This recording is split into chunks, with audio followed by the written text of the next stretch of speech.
Yeah, Marcello, Prophet Marcello, Currents back in this. So this video basically is going to be a continuation campaign because really basically everything has changed since the war in Iran, and that's all I really tune into as far as YouTube. I check out people that's talking about that. You know, I already got my personal relationship with Jesus. You know what I'm saying?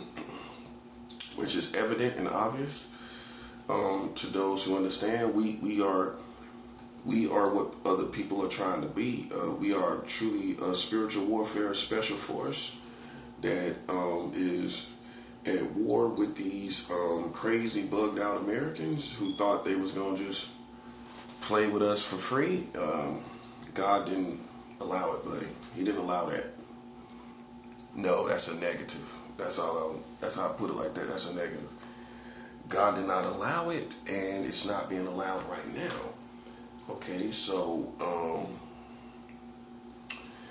the refeeding process went good. I'm successfully off the refeeding process. I'm back to eating normal food. My body is digesting it normally. I went on a 7-day fast. I refed for 3 days and a half. It's always half of the days that you fast.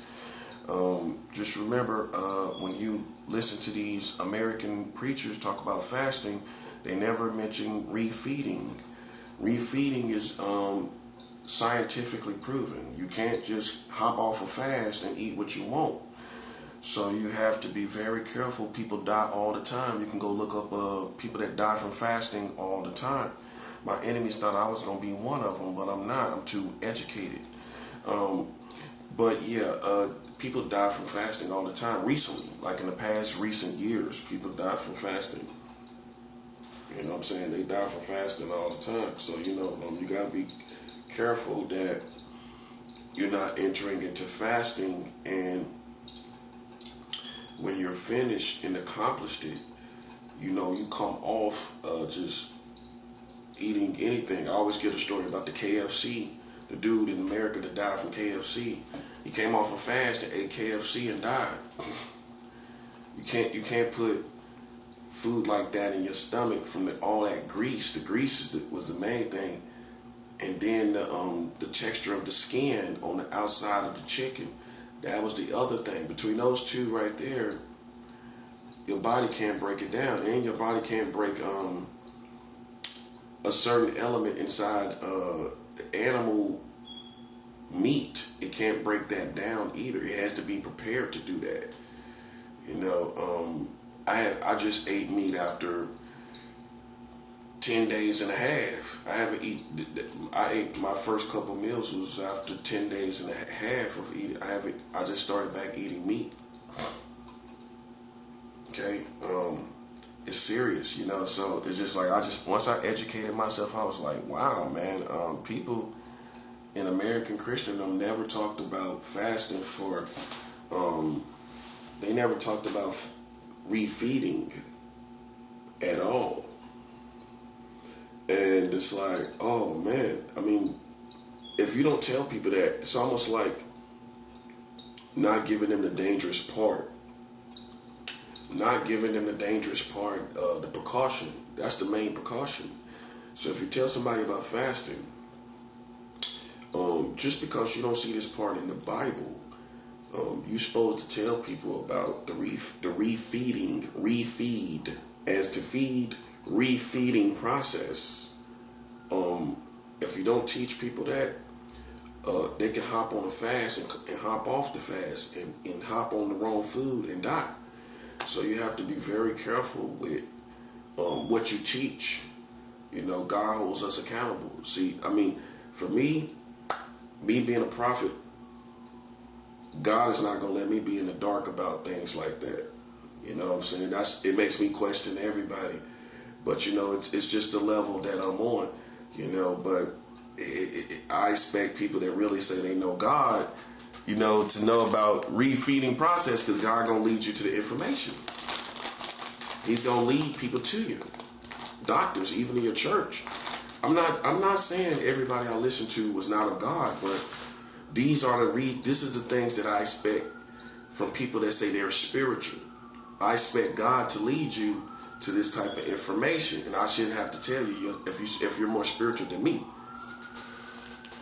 If you're more spiritual than me, then when you talk about fasting, you should be also talking about what God led you to, which was the refeeding process. Because he ain't gonna have you ignorant. He ain't have me ignorant. He ain't have me ignorant. So all these years, I listened to preachers myself, and they never talked about the refeeding process. They never talked about it. So then what that tells you, they're not educated. And if you're really spiritual, God's going to lead you to that information. This is the difference between religious people and spiritual people. If you're spiritual, God is not going to have you ignorant of nothing. That's why I know these enemies around me. I know everything that's going on. God ain't going to have me ignorant of this stuff. This whole building is an enemy. This whole neighborhood and community, all enemy. That's it. Because God is going to let me know. He ain't going to have me in the dark about it. That's why it's a difference between being paranoid and being spiritually led to understand what's going on. That's why we don't care about what people think about our position in spiritual warfare, because those are the same people that will talk about fasting but then don't talk about refeeding. You know what I'm saying? So it's just like I don't really take people seriously that's religious, and I don't take them serious. I don't take them seriously because you're not spiritually led. You just have a form of godliness, but you deny the power thereof. So when you're spiritual, you teach differently. You teach all the details. You teach everything, right? Okay, so when it comes to fasting has to be taught twofold. How you conduct yourself during the fast, and after the fast. During the fast is the spiritual part. After the fast is the natural part that's the medical part that you have to do to make sure your body is good, right? Most preachers do not talk. I have never heard it one time in my life where a preacher talk about the refeeding process. And that's very important. It's a matter of life and death. So when you question people that talk about fasting and preach and talk about fasting, but then they never talked about the process of coming off an extended fast. If you fast more than 3 days, and most of the body of Christ in America, that's their limit is about 3 days. But if you fast more than 3 days, you have to refeed properly. It's not an option. What happens if you don't do it? I'm gonna tell you what happens usually. This is first what I would say. If you are truly a Christian, God has been protecting you after you came off these extended fasts. He's been protecting you, but you was uneducated. You didn't know any better. But he kept his hand on you. Because most of you, even if you do a 3-day fast, you can kind of survive. No matter kind of what you eat, you can kind of live. But if you go beyond 5 days to 10 days, once I went to 10 days and I made up my mind to go to do 10-day fastings, that's when God gave me the information. That's when God gave me the information. That's when I started being educated on refeeding. And so it do make you question everyone that's in Christendom here in America that talk about. I can't speak for another country because I don't know what they do in another country. So I can't say what they teach in South America if I haven't really sat down and listened to them. But I do know here in America that many preachers have preached about fasting, but they never talked about the refeeding process of fasting, and you have to do it. This is why I teach myself You know what I'm saying? I educate myself, in other words, because this is just another example, of people that will get up there and preach, but then they won't tell you about the natural part of the fast, which is after the fast, where you can't just eat anything. You can't eat a sandwich or nothing. If you come off a fast of 5 days, 3 days or better, even 3 days, you can't just come off a fast and just eat a sandwich. You can't do it. Your body ain't gonna accept it. So I think that God protected his people this whole time, without having the information about refeeding, because I don't know no preacher that talk about it. I'm talking, you can go back to the old school preachers, you can talk about all of them. And I've never seen it ever. I've never seen them talk about refeeding. And you have to know. You have to know. You know what I'm saying? And like I said, just because you don't see it in the Bible, I think that's why people teach it the way they do, but you don't know the culture of that, the geographics of the ancient times in the Bible, where even though they didn't put that in there, they had a culture of understanding how to come off and break a fast. See, they may have not put it in there. You see what I'm saying? They may have had an understanding from other people. Unfortunately, in the real world, somebody else got to die for you to understand what not to do, right? So in the ancient times, they might have seen these people make mistakes, and they learned with time what to do and not to do, but they didn't put it in the Bible. You see what I'm saying? So, that's basically my educated assumption of how it happened, how people went about in that ancient culture. You know what I'm saying? And but nevertheless, man, like I said, I just I can't stress enough, man. Do your own research. Understand what you're doing as a spiritual person. You know what I'm saying? And stand on your own 2 feet. I stand independent of any Americans, secret societies. I'm not a part of any secret society or any American community. That's a lie. That's fatal attraction, probably. You got fatal attraction. You know what I'm saying? You got that element too that you got to look out for. Some people just fatally attracted to you. You know what I'm saying, for whatever reason. And so but there's no. I don't have any alliance with no Americans. I am with the Russians. I'm with the Iranians. I'm with the other side, North Korea, China, everything. I been did that, but people wasn't paying attention. You know what I'm saying? So I have to, now that people paying more attention, with every passing day, I have to come back in and enforce where I stand. You know what I'm saying? Not where you want me to stand. So yeah, like I said, I don't deal with any Americans, so that just kind of cuts it dry, cut and dry. I don't deal with no Americans.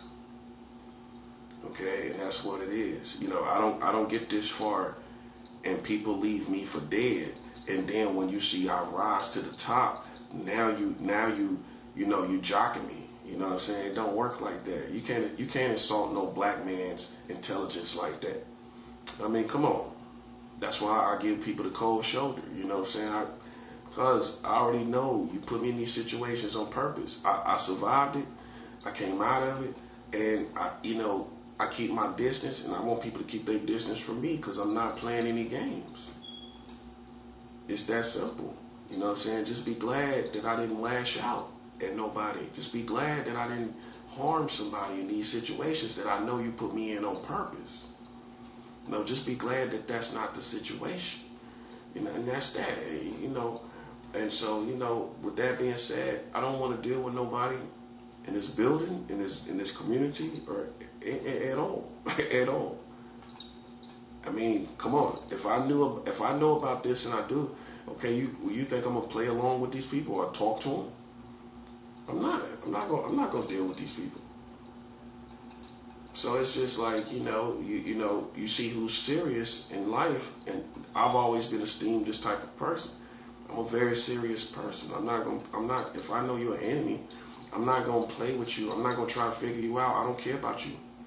You know what I'm saying? It's and us that are in spiritual warfare, we know what context that means. You know, for people that try to hold us to these certain unrealistic perspectives, where you got enemies that are against us like they're against Iran and everything like that. All these secret societies done cause the Americans to be against us.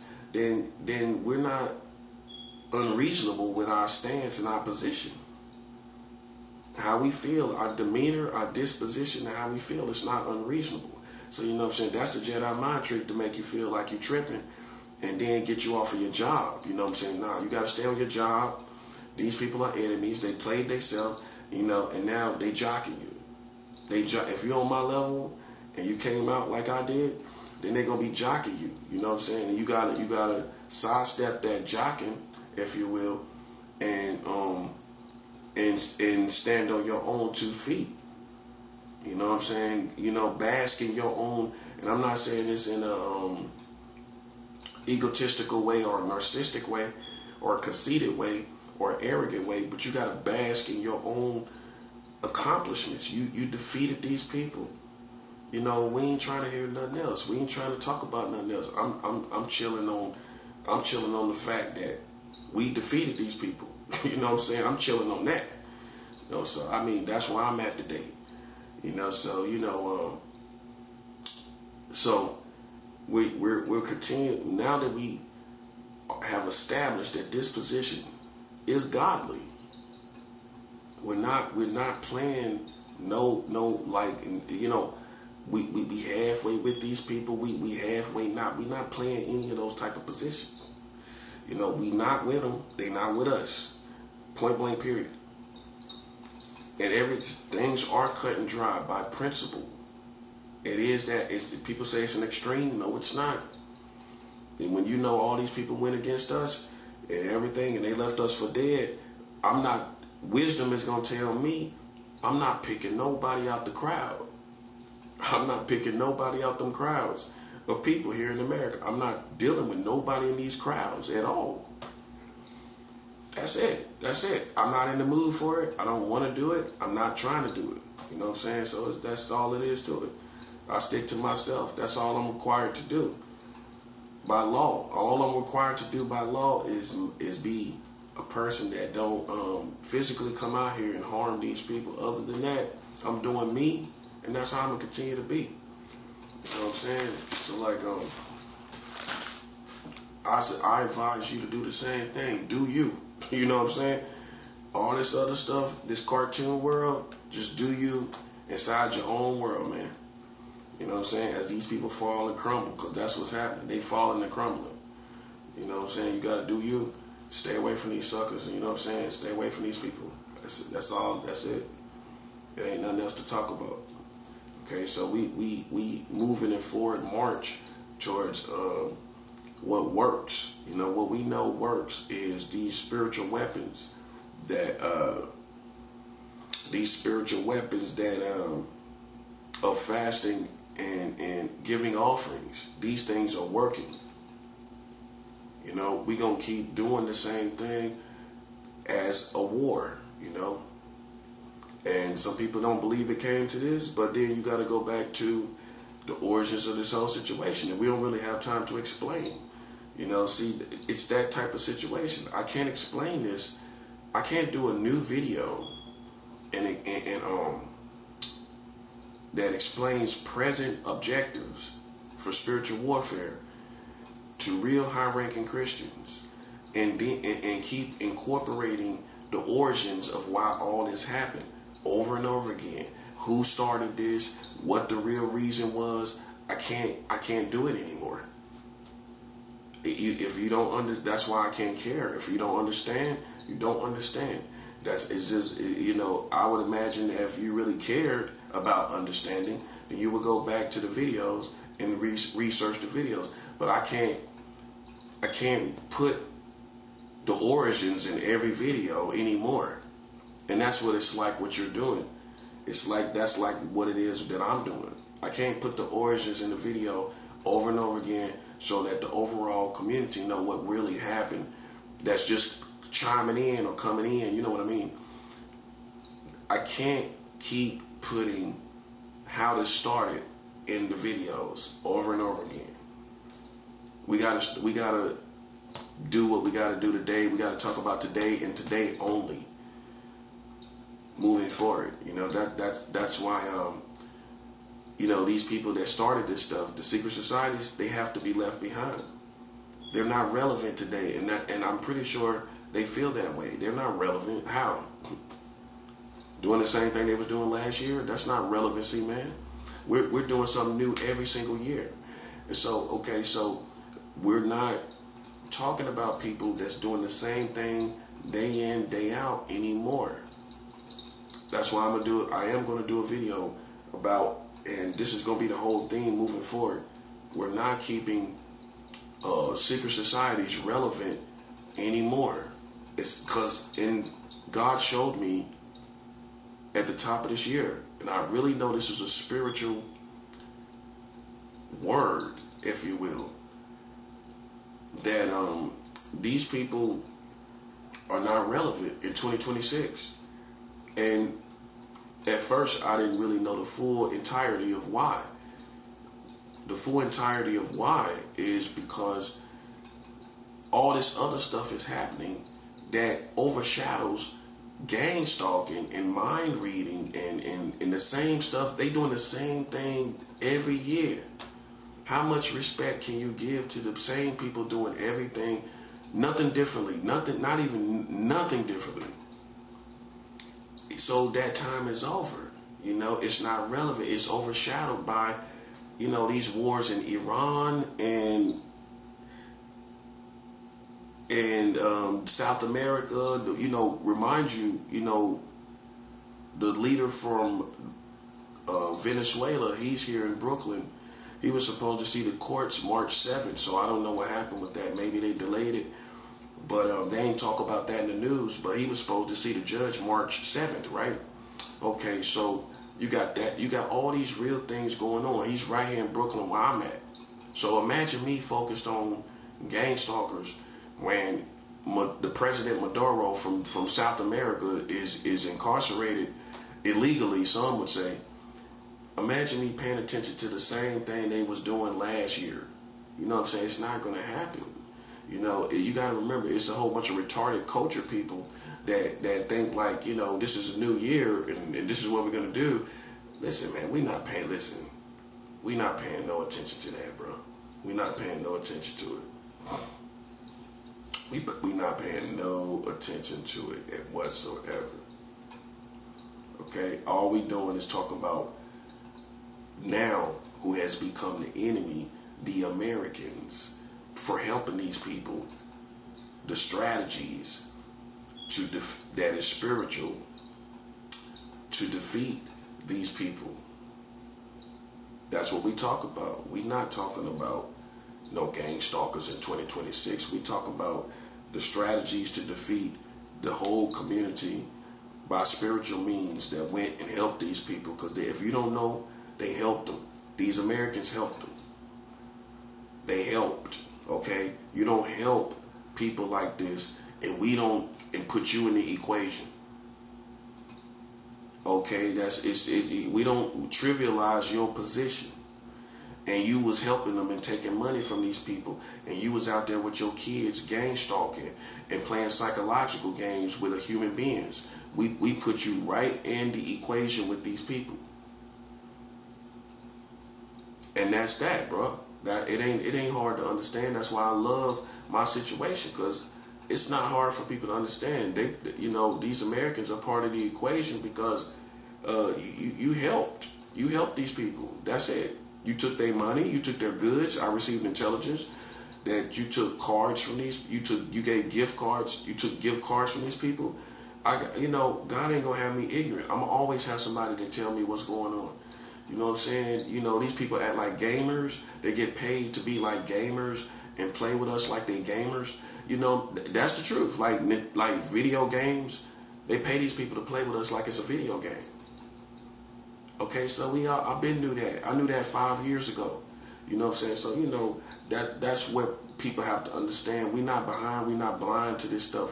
You know what I'm saying? We veterans in this stuff, you know what I'm saying? We're not new to this at all. So unfortunately, a lot of religious people, you kind of gotta see them. You gotta catch up. They gotta catch up to you when you get to heaven. When they get to heaven, we get to heaven. That's how you chalk it off. You can't say they're not Christians, but you can't really commune with them because of all this stuff that's going on, and they're gonna give that cliche approach to the situation. They're gonna give a cliche approach, and then what I figure is some of them will sit back and act like, well, at the end of the day, they'll act like you should just die or they should just die. That's how docile they are, like a deer. Like, they'll just lay down their life. You could be around that type of Christian in America where they just don't, they'll just think, well, God is about to take me. I don't look, I'm one of them fighters that, you know what I'm saying, you know what I'm saying? So, you just got to understand there's different divisions. You know what I'm saying? If you know this lines up with your life, that means you are in this division or branch of spiritual military that a lot of religious people are not. And it's nothing you can do to pull them into it. You can't pull them. You can't draft them into this. I learned this. You can't draft them into this, man. They don't understand it. So you got to let it be. You got to let it be. You got to move on. Shake the dust off your feet from the things they said. Just move on, bro. That's all you got to do. Because we know it's real. Okay, so some of these religious people know it's real, right? But their approach is not real to what's going on. You can't be a good Christian to this kind of stuff. Now you see what I'm saying? And it is some good people out there, and they full of love and everything, and they do have a balance, and they believe in judgment. I'm not talking about them. I'm conscious of them, but I'm not talking about them. I'm talking about the people that just think we don't supposed to do nothing. But see, that's them on the outside, not even dealing with this at all. So then it's easy for you to give these religious, and you don't even really love God. You don't really got a relationship with God on top of that. So you can easily just give this cliche answer because you don't really have a relationship with God. You don't love God. You go just say something. You know what I'm saying? We don't listen. I'm going to tell you something. With that being said, don't listen to nobody that don't love God, bro. If you know they don't love God, do not listen to their interpretation of what this is. Do not listen to it. Don't listen to their interpretation of what this is. They don't even love God. So that's going to be a lazy, I don't kind of care what you talking about and what's going to happen kind of attitude. You don't talk to people that don't love God. Now, you would go, not about this. You would think that would go without saying, right? But you have to incorporate, you have to reinforce that, man. Don't, whoever you listen to, make sure they love God, man, because that's going to matter. That's going to matter a lot. And what they see going on, they might not even see it. So,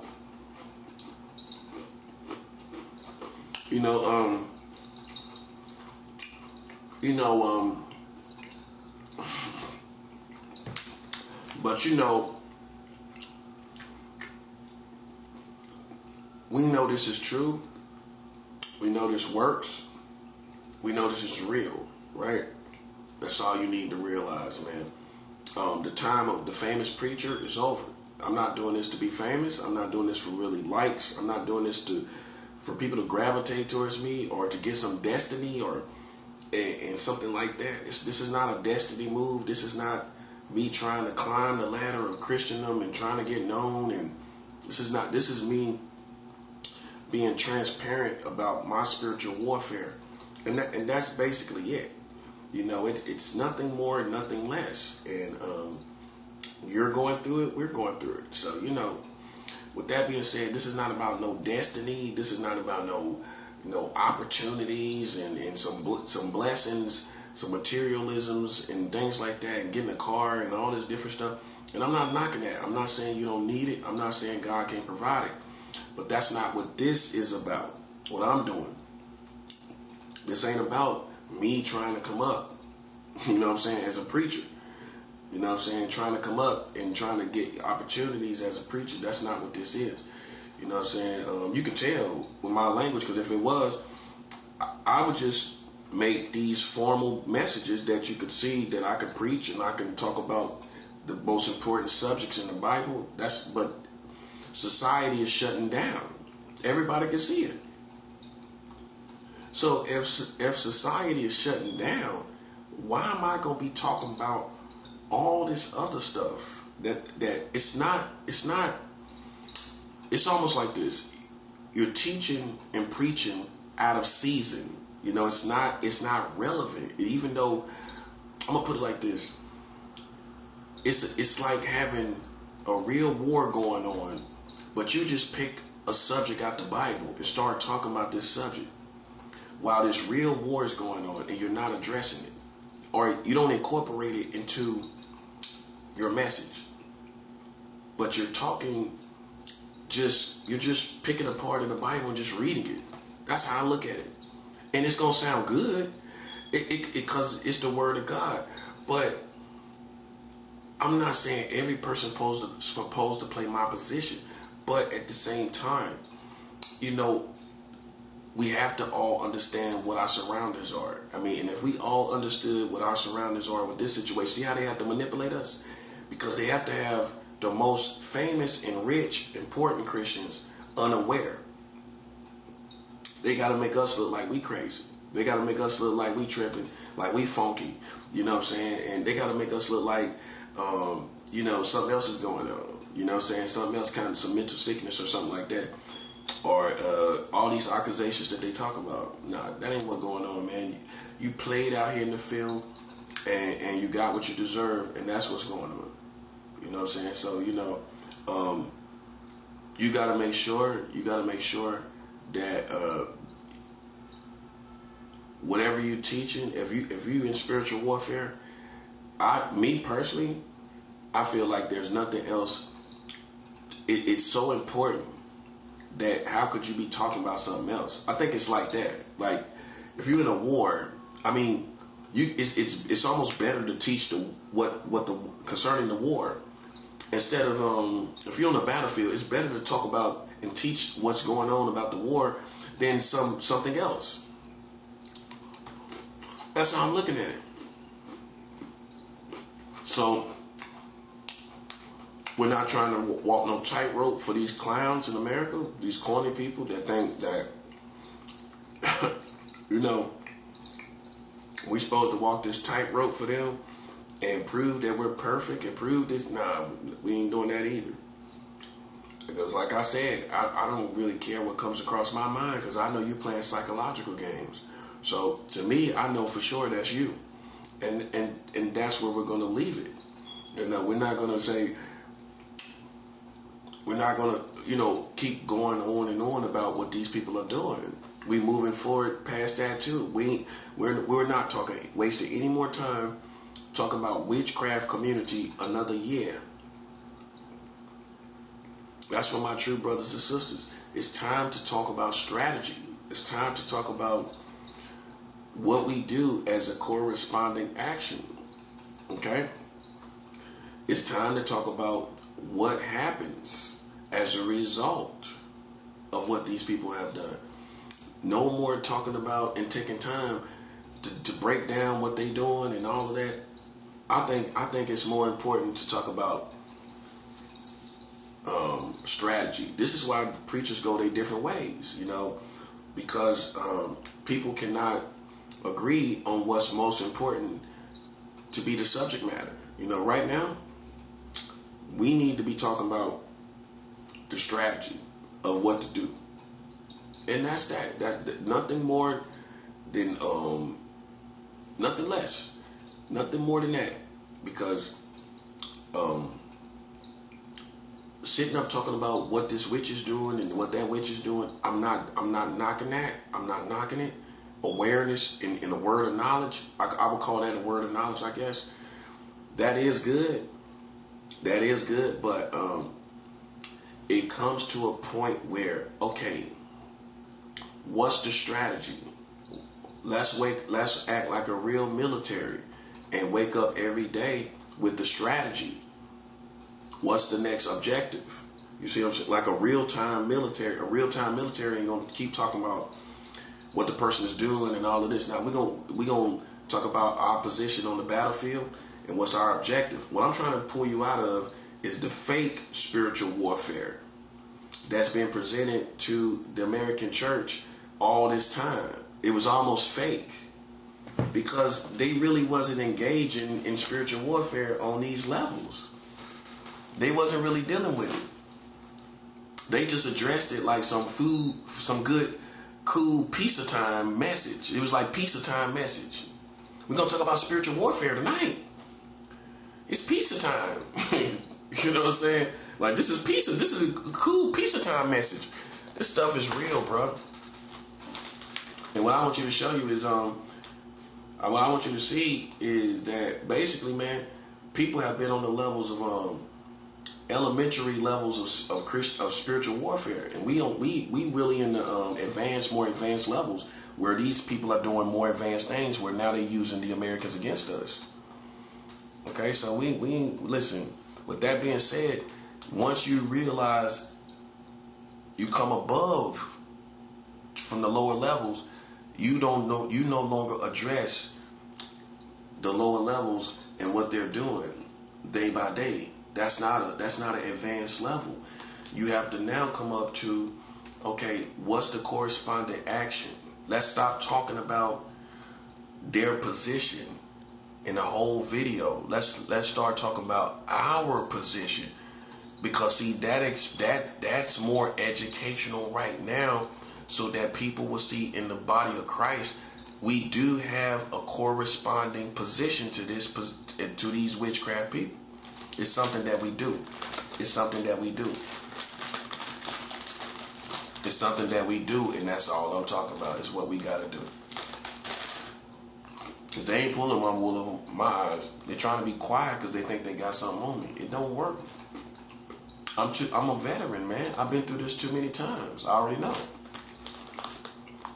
I know they're trying to be quiet because they think they got something. Okay, you threw an image towards me. I don't care nothing about that. I don't care what crossed my mind. I'm not gonna lose no sleep about it. I promise you that. You know what I'm saying? See, that's how sharp you gotta be, because at the end of the day, if you did have a crazy thought, you're gonna die for that. You should die for that. And they marrying children in America. They're marrying children, but you should die for a thought about children. You see what I'm saying? Come on, man. So it ain't gonna get you nowhere anyway. When we come back to the real world, because I'm gonna point right out that y'all marry children by law. Ain't no way in the world you gonna. I can show you where you having sex with one. Your American community has sex with a 1-year-old boy. It was an American.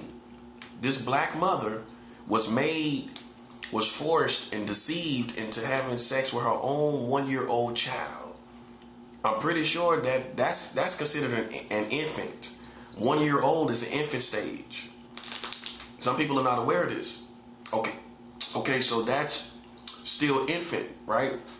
So I can show you, man, why you throw signs of like, okay, certain children, I can show you covered every children. You covered every children. Okay, as young as 1 year old, where the police, a black policeman, you can look it up, Officer Shadrick Jones,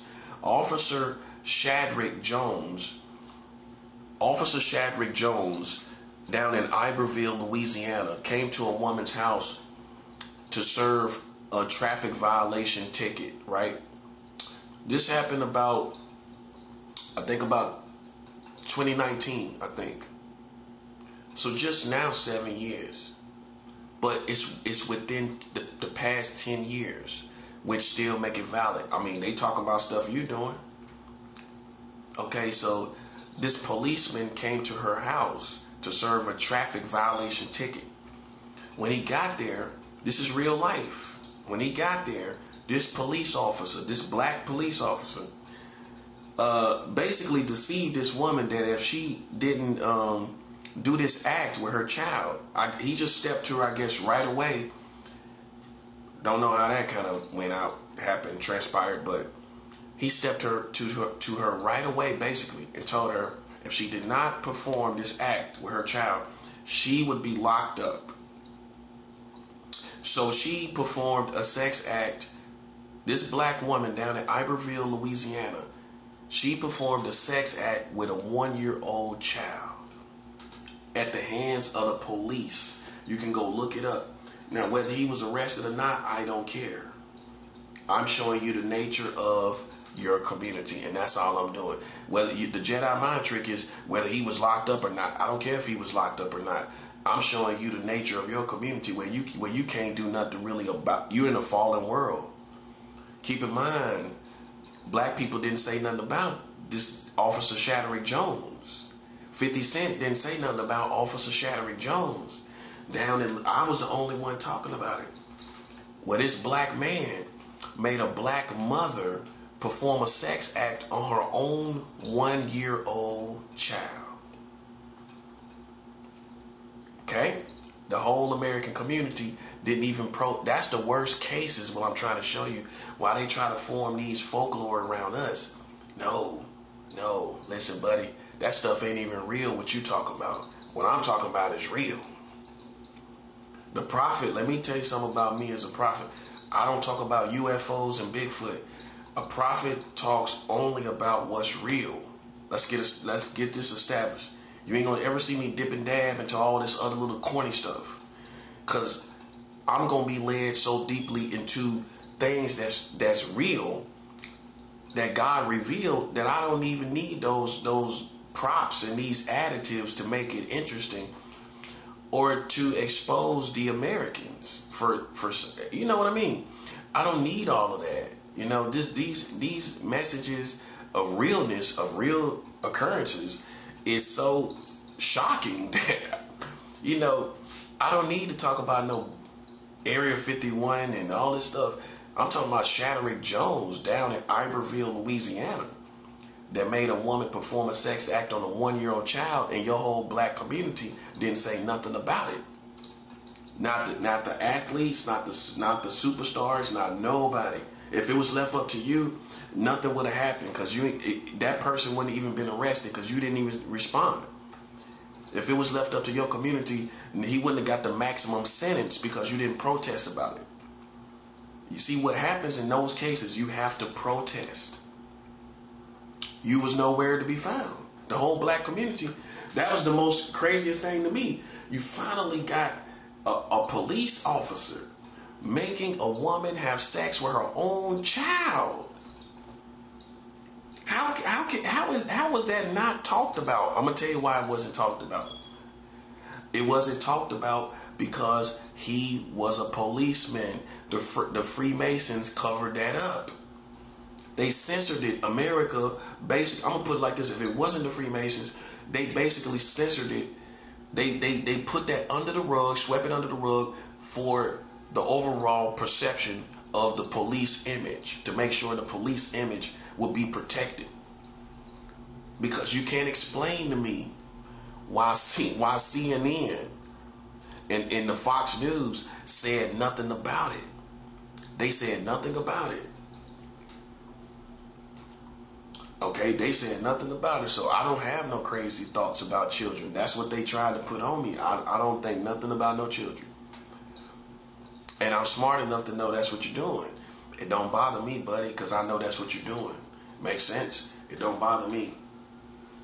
Okay, so I'm just saying, every time you play with me, I'm going to tell you exactly what your problem is. Your problem is you can't accept that you left behind, and the only little thing you can do is use children. That's how pathetic you are.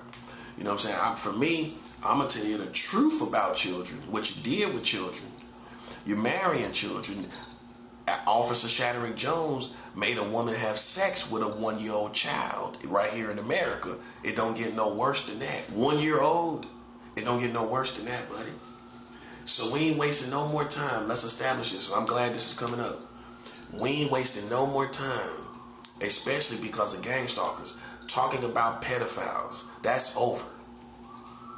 If you marry children in America, we're not talking about pedophiles no more. Okay, period. I don't care what age you talking about. I don't care how you try to tweak the ages and try to put all kind of babies in people's head. Because what the next step is, they know they married children, right? They know they married teenagers. They're going to try to accuse you of babies. You see what I'm saying? That's the next step. See, because I watched this gang stalking. I watched it, right? At the beginning, it was just like you would be, right? 18, 17 and under. You wouldn't have nothing to do with that, right? That's how they presented themselves around 2017, around that time. After that, they realized they was liable as Americans for marrying children. Then they try to tweak it on us and come back and throw baby accusations at us. See what I'm saying? You got to keep up. You got to be smart and sharp. So, because they know they liable. They can't talk about teenagers no more. You marrying teenagers.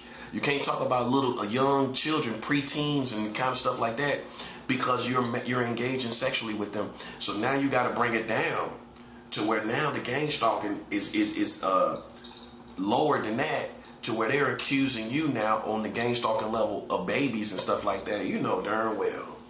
You know darn well I ain't sitting up here thinking about that. So we know that's them. I'm very confident that that's who that is. You know what I'm saying? So like I said, we don't need preachers preaching to us about doors of destiny and all of this stuff. We ain't talking about no destiny. We talking about one day at a time. Spiritual warfare, going into spiritual warfare one day at a time. They ain't catch me because we don't care about it. Because as soon as they try to jump out of place, God is already on that anyway, bro. This ain't religion. This real spirituality, and I proved it. Just remember that. Everything you do today and every day is going to be held against your whole community. And that's all it is to it. You ain't getting away with nothing.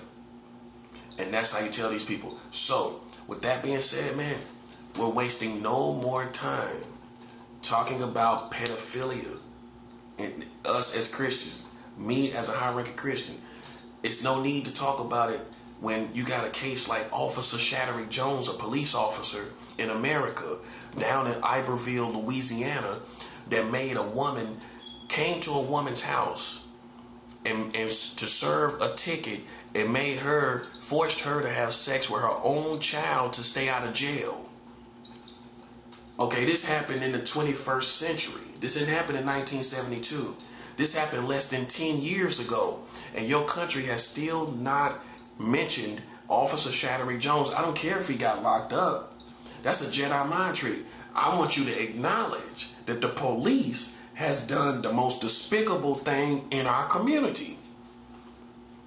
I want you to acknowledge that a black man and a black woman has done the most despicable sex act in our community. Why you said it's white people? I can show you what black people did this. See, that's another reason it was covered up. Because if you don't know, they're going to look out, the news outlets, especially CNN, they're going to look out for black people. But the bottom line is, man, and I got to keep it 100, a lot of people will act like this pedophilia stuff is white folks. This is why I'm saying this like this. Because they'll say it's white folks that's doing this. It's white folks with these dogs, having sex with dogs. But then I can show you how you got a law to have sex with dogs in West Virginia, and you had it in Hawaii. It's not there now, but you had 4 states. You know how many counties that was? Counties in one state. In those 4 states, you know how many counties it was? 116 counties that allowed sex with animals in your country, in America. But so you can't even talk about bestiality.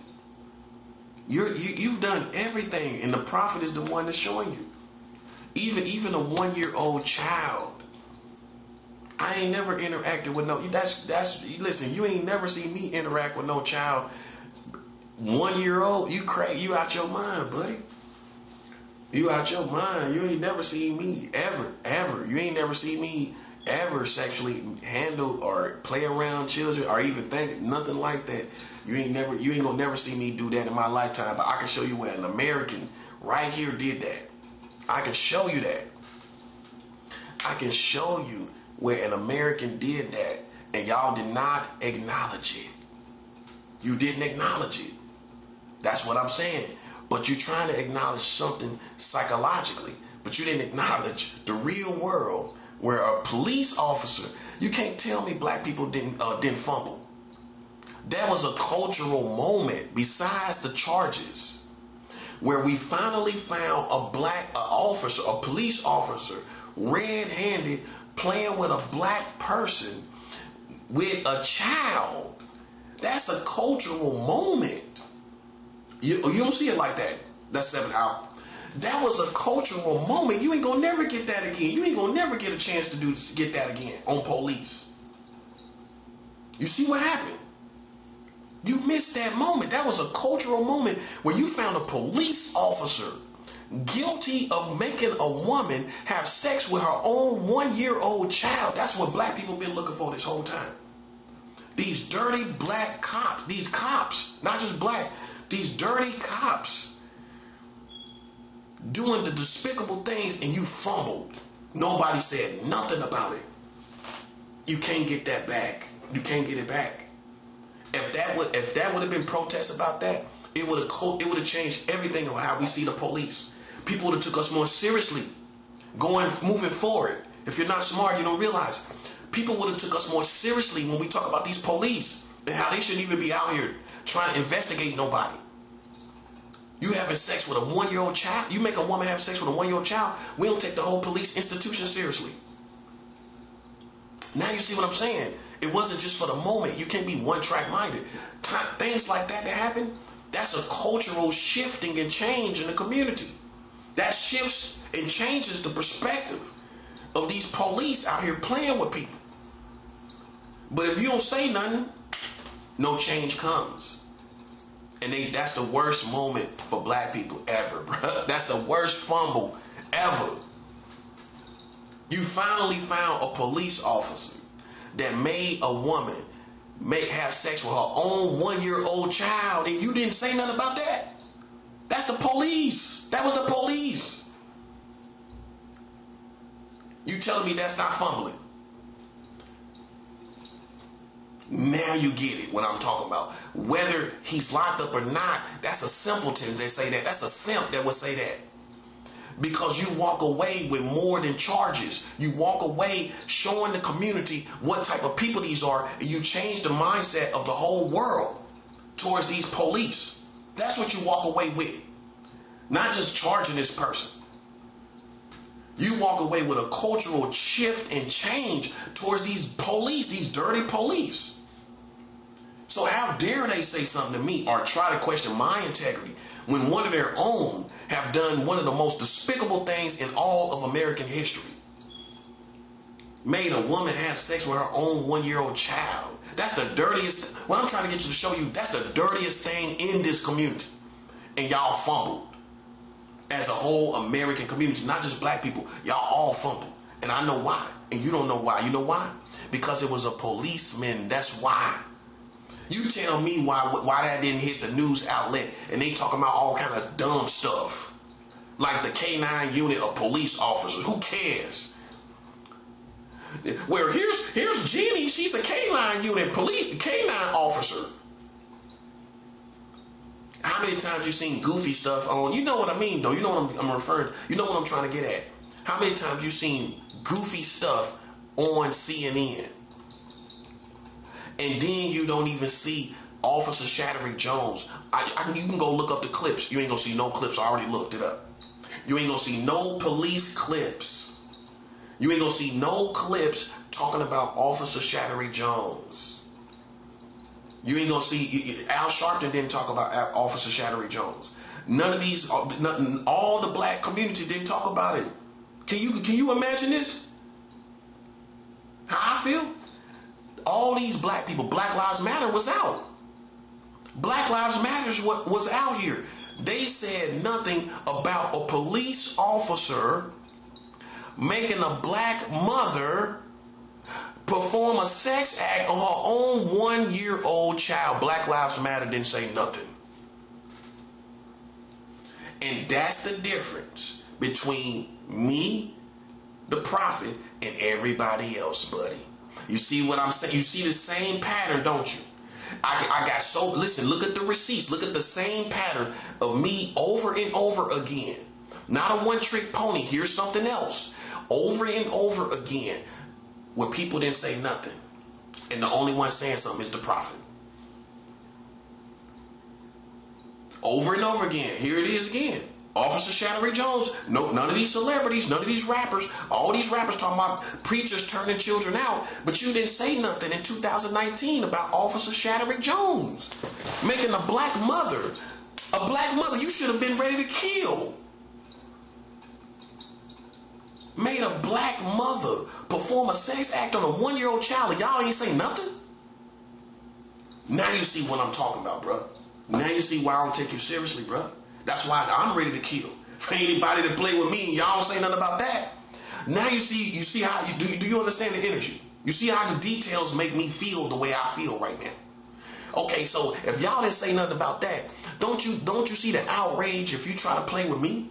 You don't see how I could be outraged from you playing with me when you ain't say nothing about that. When you ain't say nothing about Officer Shatterick Jones making a mother perform a sex act on a black child. You missed your moment. You missed your modern day moment that where these cops was the most despicable. You ain't gonna never get that again, man. That ain't gonna never happen again, man. That's done. That's done. You ain't gonna never get no moment like that. That's never gonna happen again, bro.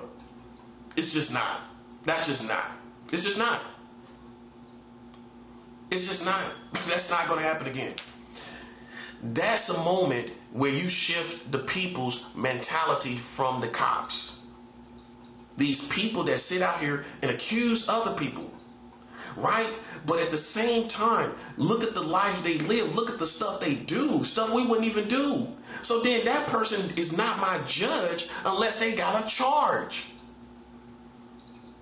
I'm not going to let these psychic police and these telepathic police play with me unless you got a charge, because your institution had Officer Shatterick Jones in it when he made a woman perform a sex act on a 1-year-old child, buddy. You see what I'm saying?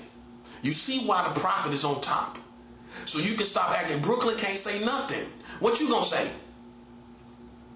You can't say nothing. Your children can't say nothing. I don't care if they want to protect children. You listen, your little tail didn't say nothing either, did you? No, you ain't say nothing. Yeah. You ain't say nothing.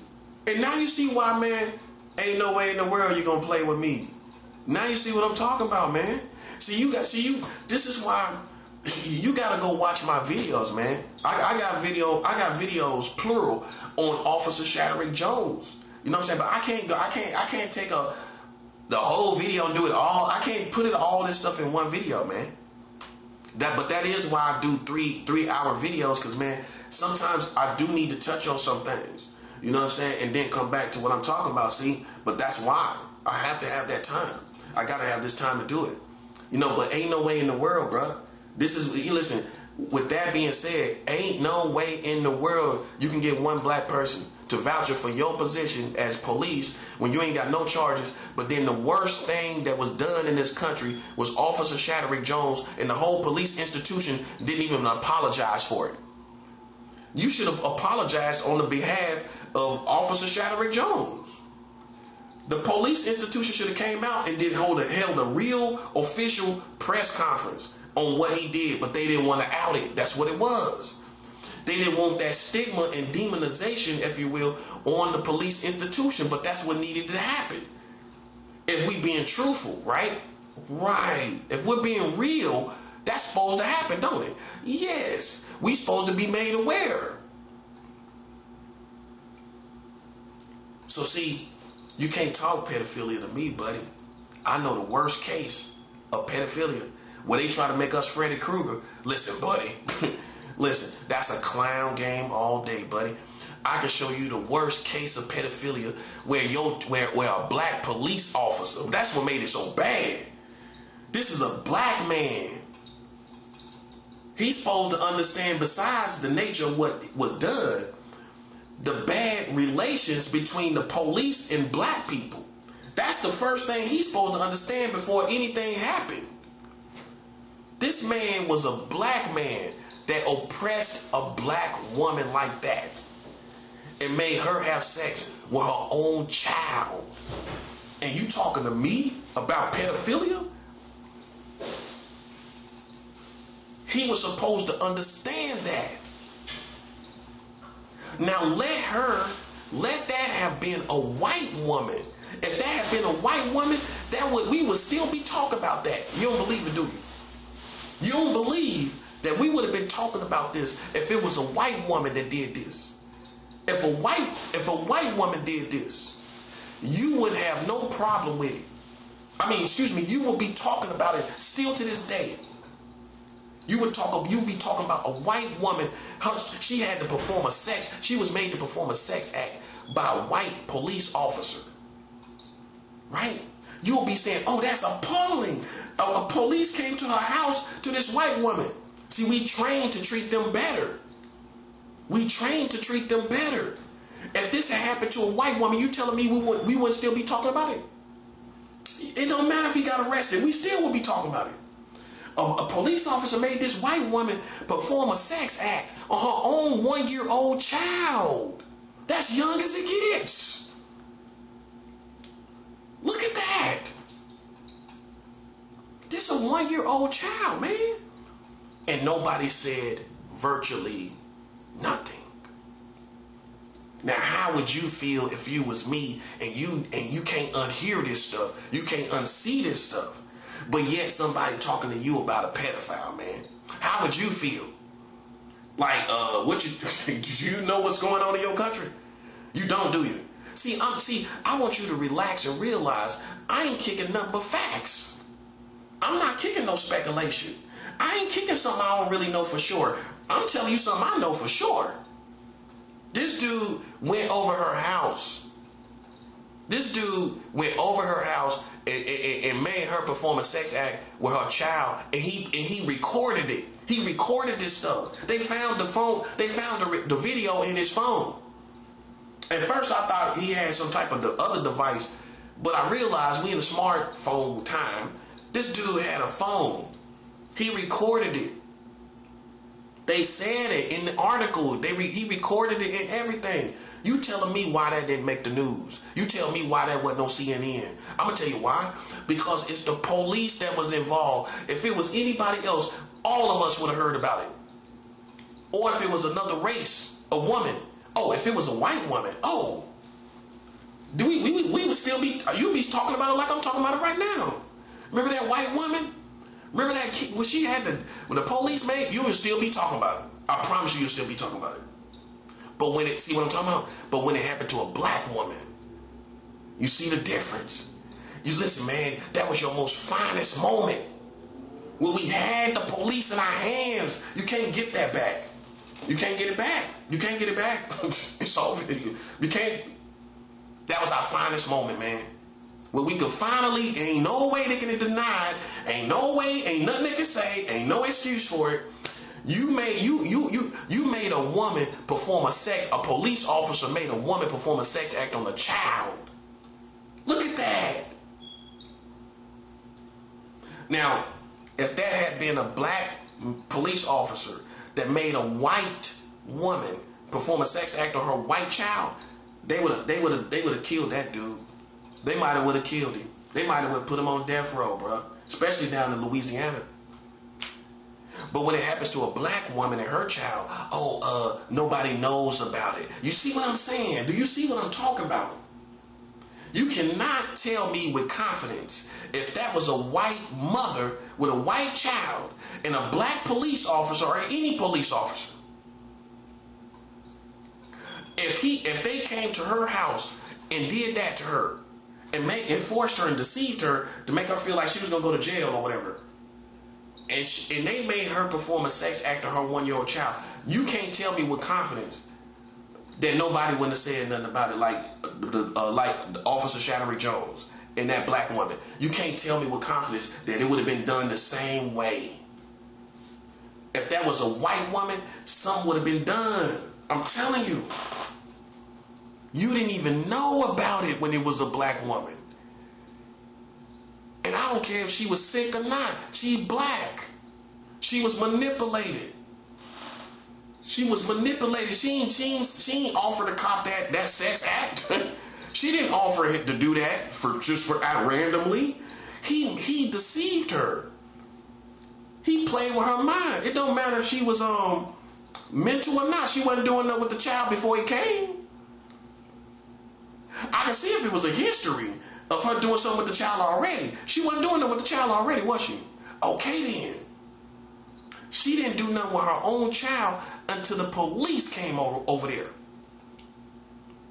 What I'm trying to show you, man, none of your black leaders said nothing about it. No disrespect. But Farrakhan didn't say nothing about it. Barack Obama didn't say nothing about it. Al Sharpton didn't say nothing about it. No, none of these political people for black people. Attorney Crump didn't even say. He was out then. Y'all know Attorney Crump. He good. He is good. He good now. You know, but and what he do?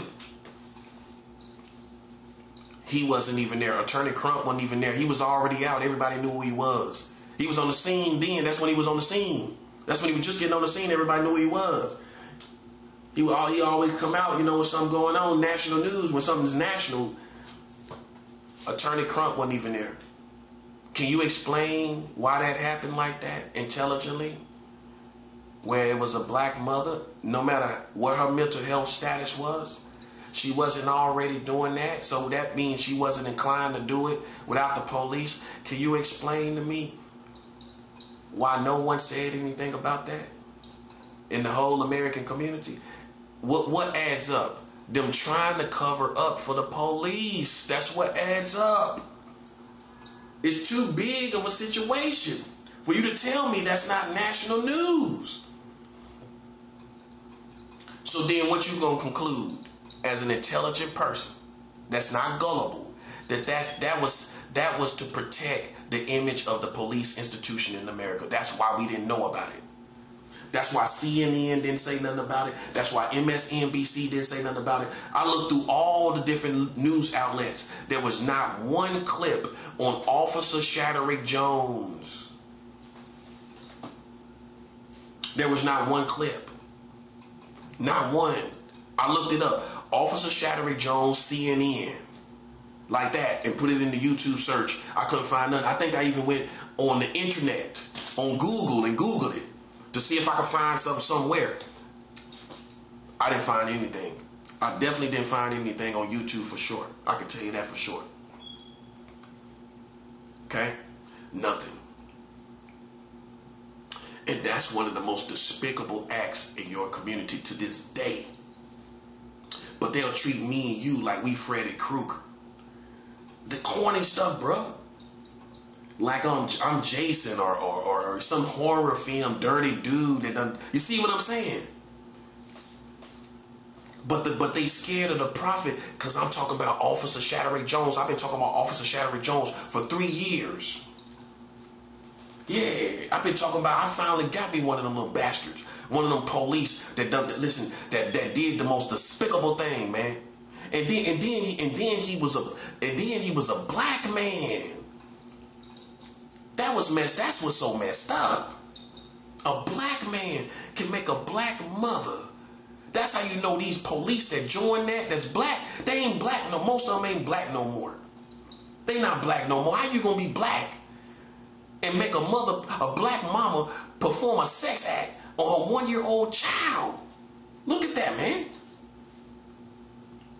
And then what I'm tripping off of, you listen, I would never consider that person black again. That's where I take a black pass from right there. Yeah, no, you ain't black no more to me. You know what I'm saying? Not right there. Not right there, buddy. Because that the first thing you would have considered is the fact that she a black woman.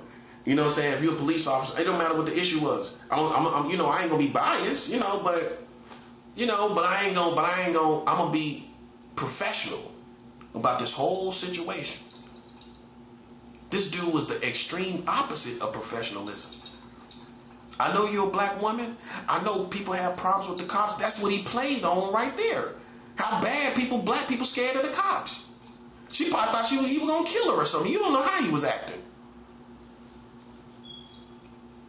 And made a woman perform a sex act on her own child. It's unforgivable, man. That's why I feel the way I feel about the police, bro.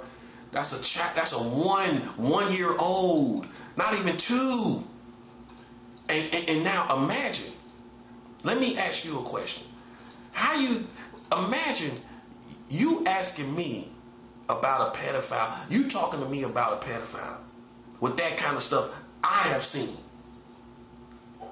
happen here in America where black people didn't even say nothing. You can't fake that. It's real. Now you see what I'm saying. Now you see why people vouching for me. Now you see why people talk the way they do about me. Because if they did any research on my YouTube messages, you seen Officer Shattering Jones. It's somebody on the streets that already know. That's why they gave me a pass. Like, yo, hold up, Officer Shattering Jones. This one dude was like, man, what am I looking at? What did I just read? A 1 year old child.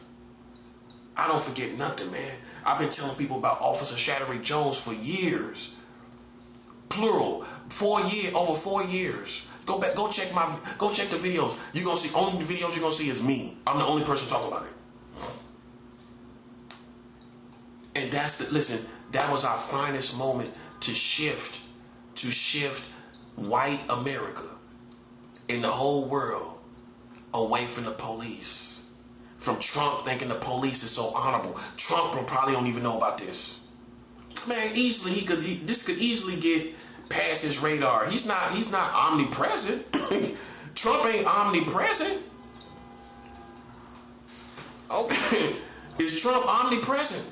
Okay then. So Trump might not even know. But yeah, he ready to kill for the police. He said somebody that killed the police, they're getting the death penalty. See, my whole perspective is different, bro. From Officer Shattering Jones, nah, Trump should know about that. I think he should know. But see, it's certain people, man, police that want to protect this image, and that's why I hate them, bro. I hate them for the right reasons, man. That's why I hate these people, bro. I hate them, man. You know what I'm saying? I can give you case after case. I can give you more. It's more. I can't do it over and over again, bro. You know what I'm saying? I've been doing it for 4 years. Yeah, 4 years. I've been talking about Officer Shattering Jones. I can't talk about him, you know what I'm saying, every single year. You see what I'm saying? People they didn't take me seriously. That show you how corny our community is. That show you how corny the culture is. If you told me about a man having sex with a police officer making a woman have sex with her own child, I don't care who you are. I'm finna look at that. I'm finna watch that. I'm finna figure that out. I'm finna see what's up with that. I'm gonna look at that. I'm like, oh, okay. Oh man, that's crazy. I'm gonna go, while I'm looking at it, I'm gonna pull it down as a window. I'm gonna go Google it and go find out who this dude is. Right? I'm gonna go Google it and see, oh, here he is right here. Okay, I'm gonna see the news clips, bookmark the news clips, I'm gonna bookmark it and everything. Nobody did none of that, man. Nobody really said nothing, man, when I was talking about that. See, that's where I should have been taken seriously right there. Then I was talking about child marriage after that. Then I was talking about America having sex with these animals by law after that. Man. Now you see why God is riding with me, bro. You know what I'm saying? America, I don't respect America, the police of America. No. Off that, yes. Off that, because see, they tried to cover it up. That's why. Yeah, they did. Why you think it didn't hit the news? Why you think you didn't know about it? Can you talk about it intelligently? Why you didn't know? Why you didn't know about it? Why didn't somebody bring it to your attention in the media or on a talk show or something? I mean, somewhere. Why wasn't this said in your whole media is what I'm saying. That includes all these talk shows, all these entertainers, all these celebrities. Nothing? Man, now you see why I feel like I'm in the Twilight Zone. Like, how in the world? And this a black mother, that's what I'm saying. I can see if some people might not care if it's a white woman, you know, whatever. A black mother, bruh. Y'all ain't got nothing to say about that. That's a fumble, bro. That's a fumble. If we would have said something about that when it happened, guess what, man? Everybody would have shifted their mind. The shootings is one thing. See, we had them right there already, right? The shooting is one thing, but a 1-year-old child, we don't want nothing to do with him no more. That's what would have happened. Nobody would have seen the police the same way. It would have changed everybody's perspective. It would have changed everything. You telling me it wouldn't? A police officer go to a black mother's house, already knowing the police oppress black people. Already knowing that. And he can bring himself to make this and record it, make this woman perform a sex act on her own child. Look at that. She was doing it. She did it. She did the unthinkable. She did something you would rather for a cop put a bullet in your head before you do something to your own child like that. People should want him. He should have been dead, executed.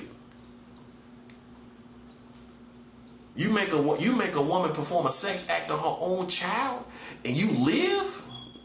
That's what I'm talking about, man. Nah. And listen. You can say I'm biased, but the fact that he was a police officer, man, I feel like he should be dead. So it's you got two sides, man, that feel, you know, differently about each other. You know, I feel like, you know, I don't respect the police no more. That's how I know. No, I don't. I use them for what they there for. I use them for service, but I don't respect them. I seen that right there shows me how human and despicably human and evil in their humanity that they are. It showed me right there. Now see, you not conscious of Officer Shattering Jones. You're not conscious of Officer Shattering Jones. I am. You not. So when you see the police and they out here investigating me, you ain't thinking about Officer Shattering Jones because you don't know about him. See what I mean? You can't think about something you don't know nothing about. So you can't be conscious of something you know nothing about. But I'm conscious of it. Obviously. You see what I'm saying? Obviously. See, so you know, man. So imagine talking to a prophet when he done took his time for 4 years to talk about Officer Shattering Jones, and y'all watching dumb videos on YouTube. That's all I'm saying. Watching these light-skinned girls, no disrespect, watching these light-skinned girls talk about stuff like a dumb blonde, and she act like, and you know, and you're just intrigued because she's so cute, and you know, but she sounds like a dumb blonde, and that makes it even. You think she's so much cuter because she sounds like a. But I'm just being real. That's the things that men waste their time on, and we know that, don't we? Okay, but you couldn't take and find out. See, that's what make me know people really ain't about this life. Well, how I figure it out? Because God is not gonna have me ignorant, bro. God ain't gonna have me walk around in la world. See, what I think is, you feel like you know what all there is to know about America. You feel like you know everything about this country. You feel like you know everything it is to know. No, you don't. You didn't know about Officer Shattering Jones. It's right there in your face. See, smart criminals do everything in your face. Everybody know that. A smart criminal do something in broad daylight when ain't nobody suspecting it. Right there in their face.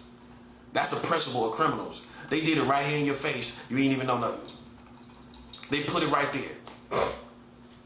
You know what I mean? You know the context of what I'm talking about. It was right there in your face. Marrying children, everything, all this stuff right here. Look at that. Look at that. If you doubt the age of children, the youngest was a 10-year-old girl. 10. She was 10. 3 10-year-old girls in the state of Tennessee. That's where it happened. You can go look it up. The state of Tennessee, 3 10-year-old girls were married. The youngest boy was 11 years old. He married a 27-year-old woman. Listen, man. Listen. You see what I'm saying? You see how I see it? 11 years old, you ain't even ejaculating. Most boys don't even ejaculate at 11 years old.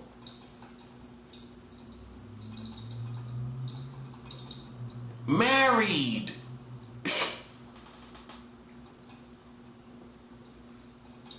And you talking to me about pedophile, bro? Keep in mind, your most famous pedophile is Mary Letourneau.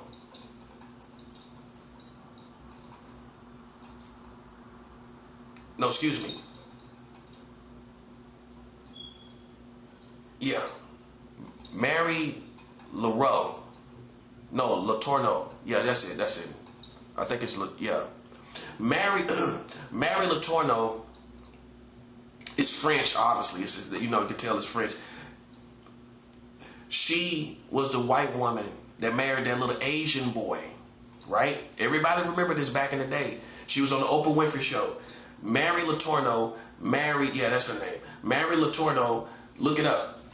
You're going to find it if you just, even you misspell it, it's still going, especially with AI.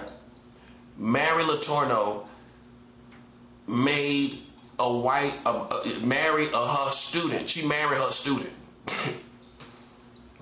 An Asian boy. Now let a white man or a black man, I'm going to show you the bias right here. Let a man, period, marry a little Asian girl in America. Let a man teacher marry his little Asian student. A man can't do that. A man wouldn't be accepted in America. If you preyed on your student and married your student, this woman married her student. Oh, and I'm pretty sure they had sex before they were married. They had kids and everything. She did it all. She had fun. She lived her fantasy. She had sex with her student, married her student, had children by her student. She did it all because she's a white woman. The white woman in America, she can do everything and be celebrated on top of that. Oh, she wasn't celebrated? She was on the Oprah Winfrey Show. She was on the Oprah Winfrey Show. You telling me she wasn't celebrated? Now let a white man, a big fat white man, get on Oprah Winfrey Show talking about he married a little Asian girl. He in love with a little Asian girl. Now can you imagine that getting ratings? But if a woman does it, especially a white woman, America is intrigued to know why she's a pedophile. She was celebrated. Even though there's controversy, there's a form of, how do I put this for sure? There's a form of interest in her sexuality, right or wrong. A woman can do anything and people are interested in it. I don't care what it is, sexually. If she's a pedophile, people are still interested in why she's a pedophile. If she would have been a man, you think she would have made the Oprah Winfrey Show? Having sex with a little girl, a little Asian girl. Come on, bro. Listen. She wouldn't have made no Oprah Winfrey Show. He wouldn't have made no Oprah Winfrey Show marrying no little, having sex with no little Asian girl. No, he wouldn't have. Oprah Winfrey was intrigued about this woman. What makes you want to be with this little Asian boy? Who cares? Who cares what makes her want to be intrigued with this little Asian boy?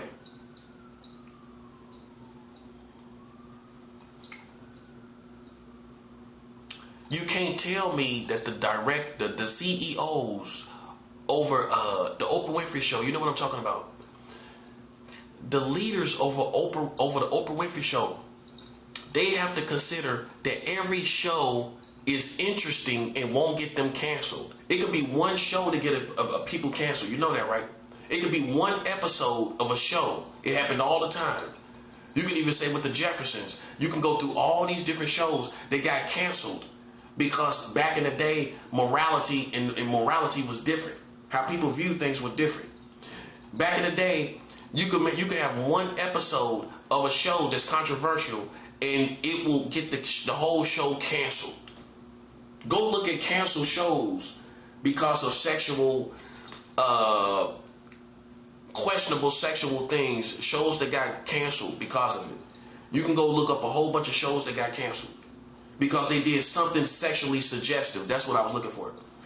They did something sexually suggestive. Right?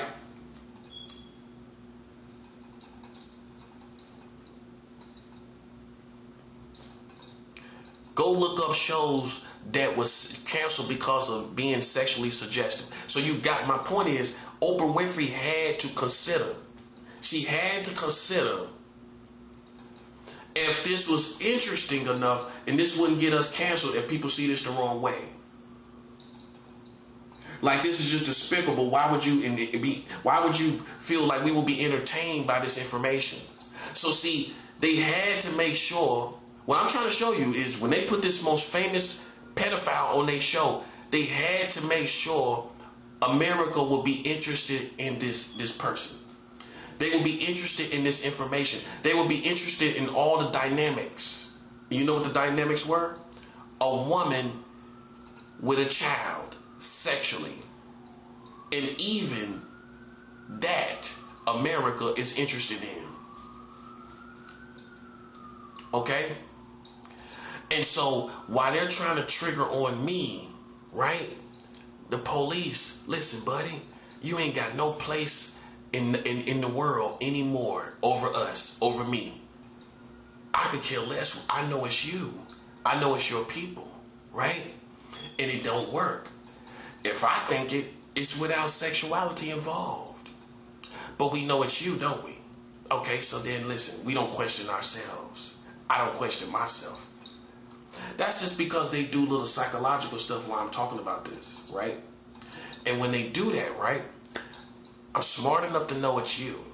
But if it was me, it would just be talking about these details and understanding these details without any sexuality. Okay? That's what it would be.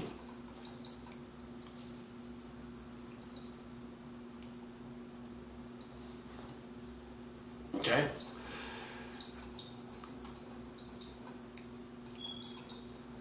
So with the Oprah Winfrey Show, Oprah brought this woman on, Mary Letourneau. Mary Letourneau, see, I'm going to get you to stop sizing me up like I'm a boy.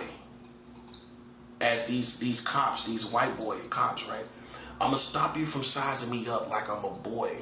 Because I know that's how you used to looking at black people. I know black don't crack. I know I got the baby face. But you going to stop sizing me up as a boy. Because remember, you ain't got no respect with the prophet.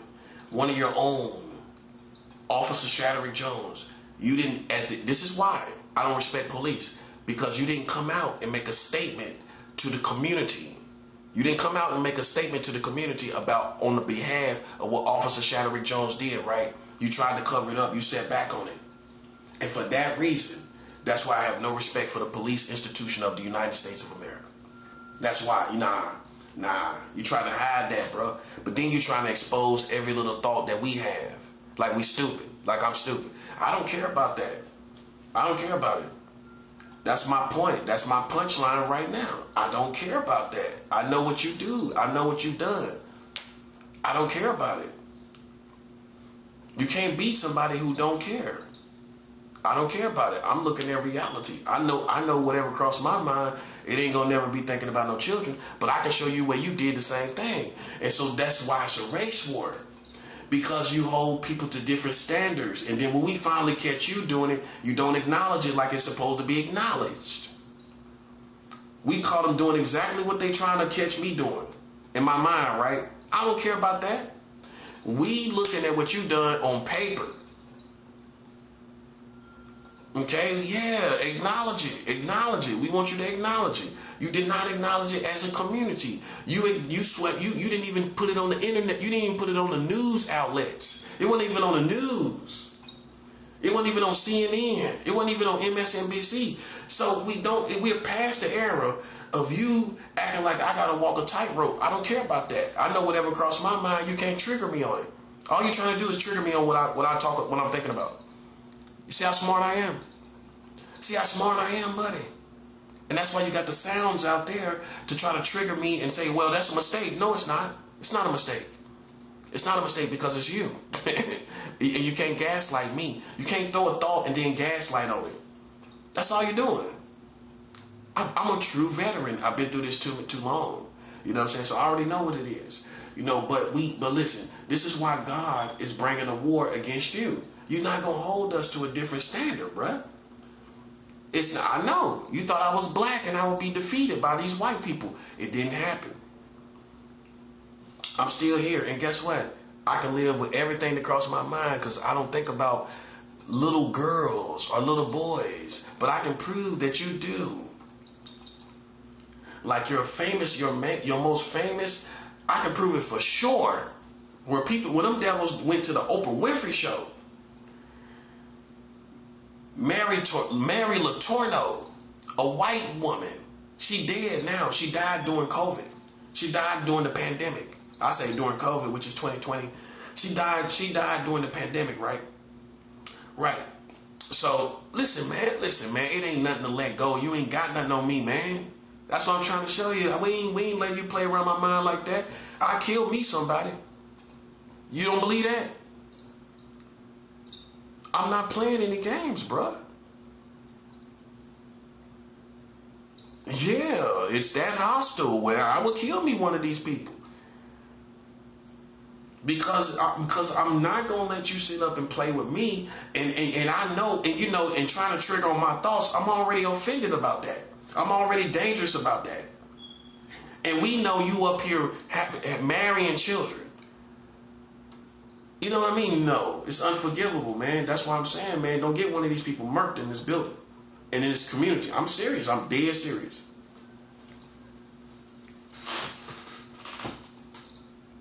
So like I said, Mary Letourneau was on this Oprah Winfrey show, right? She had the little Asian boy. She had a little Asian boy talking about her relationship with a little boy. He couldn't have been no more than 12 years old. He wasn't a teenager. He wasn't a teenager. He was not a teenager, right? And he was America was interested. Let's say you don't say entertain, but Oprah Winfrey show is entertainment. So you gotta add the element of entertainment with people being entertained by this information. You can't say it was just information on the Oprah Winfrey show. There was an element of entertainment value. It had to be considered. Which means the makers of the Oprah Winfrey show had to see if this had entertainment value. That's what I wanted to say. That's how I wanted to say it. They had to see if this had entertainment value. They had to consider, does this have entertainment value before we put this out? Will people be entertained by this?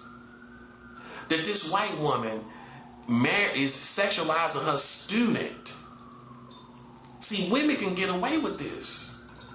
Like I've told y'all before, a woman can put on makeup and mascara and be smiling at the children, and you think she's just a lovely woman. To say a man can smile at children and, oh, he's a pedophile. Why is he smiling at the children? But a woman can smile and wave at the children. Police don't think nothing. Women have been getting by with pedophilia because men are blinded by the beauty of women and by the looks of women. A police officer can walk right past a woman that's a pedophile and see her looking at the children, smiling, and they ain't gonna think nothing. They gonna think, oh, she's a nice woman. Now let a man do the same thing. He's smiling at the children. I'm saying, let's just say across the street or something. He's just waving at them, smiling at them. You're going to think that's kind of weird for a man, right? Women do the same thing. Oh, she's a nice, sweet woman. And see, the more beautiful a pedophile woman is, the whole American community is not even going to suspect that she's a pedophile. If you see a beautiful woman, how you gonna know she a pedophile? I'm talking about extremely beautiful, like Marilyn Monroe beautiful, like that. All you're gonna think about is how beautiful this woman is. That's all you're gonna think. When you see her, wow, she's beautiful. That's what you're gonna think about. You ain't gonna think about how she looking at the children. You're gonna think, oh, that makes her, she a sweet woman too. That's what you're gonna you're gonna think she a sweet woman, ain't you? You're gonna think, oh, she a sweet woman too. Look how she looking at the children. Little you know she's a pedophile. Women have been getting by with being pedophiles for years. Because most dumb men and even dumb women will say, oh, she's cute. Women will say it too. Look at how women and men, besides sexuality, even if a straight woman see another beautiful woman, oh, she's cute. That hair is working for her. That part, right? That hair, she working them. Listen, she working them heels. That part. She working it. She working it, girl. I ain't even hating. She working it, right? She working it and she a pedophile, buddy. She working it and she a pedophile. She working it and she a pedophile, ain't she? So how can you spot a pedophile? You look at them just like a man. You look at their spirit just like you look at a man. You get alert by the same things you get alert by when you see a woman, a man. You same things you get alert by when you see a man. You get alert when you see a woman. You see her paying attention to the children. You watch that a little closely. You see her in the same vicinity of children at a playground. You don't think this is just some lovely woman walking around. But I can prove that you're interested in a woman's sexuality, no matter even if she's a pedophile, you're still interested in a woman's sexuality. A woman can do anything. She can have sex with animals, and you're interested in her sexuality. Oh, you want me to prove it? Oh. Everybody remember when the internet first came out, you had bestiality of pornography. Zoophilia. Men have been interested in women's sexuality no matter what it is. When women were having sex with barn animals, that was the main thing. The horses and the goats. That was the main thing, wasn't it? The two right there. The horses and the goats, right? If you go down to Mexico, they have sex with donkeys at donkey bars. Go look up donkey bars in Mexico where women have sex with donkeys on stage at a bar, at an alcoholic bar. At a bar. And Mexican men, I'm guessing dominantly Mexican men, sit back and watch and drink beer and liquor and watch a woman have sex with a donkey on stage.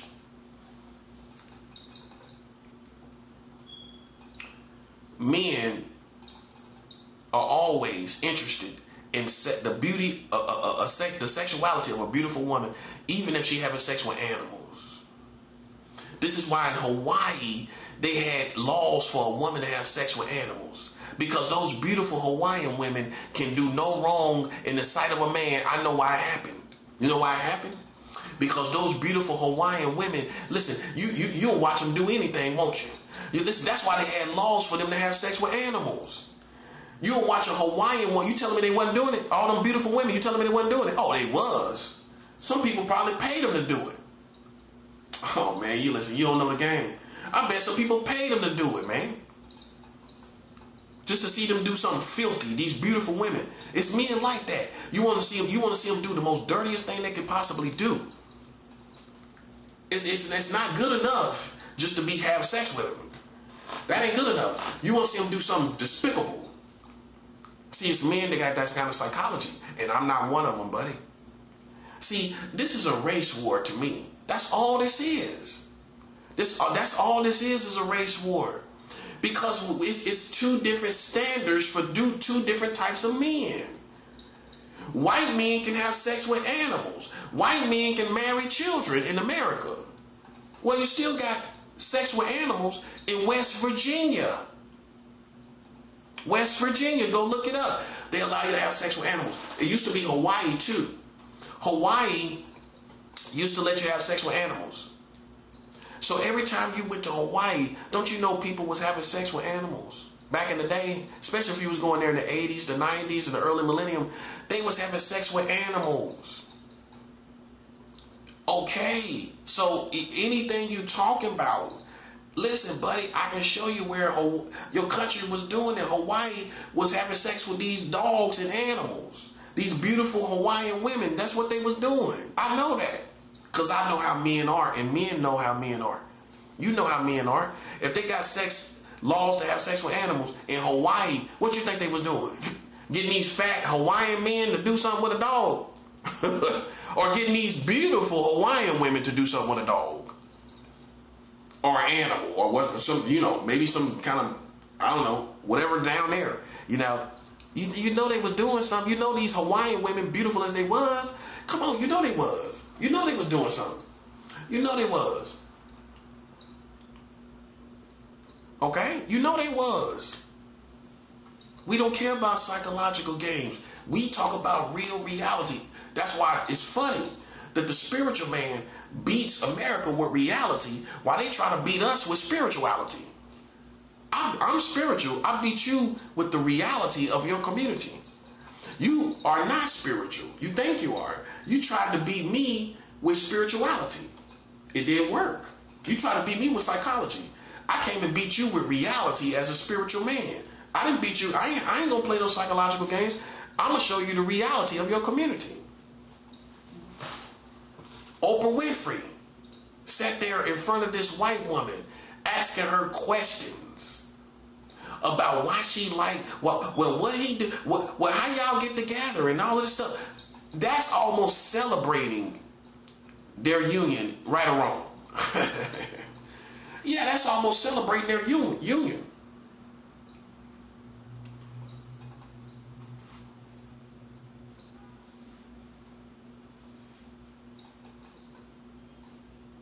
That's almost celebrating their union, right?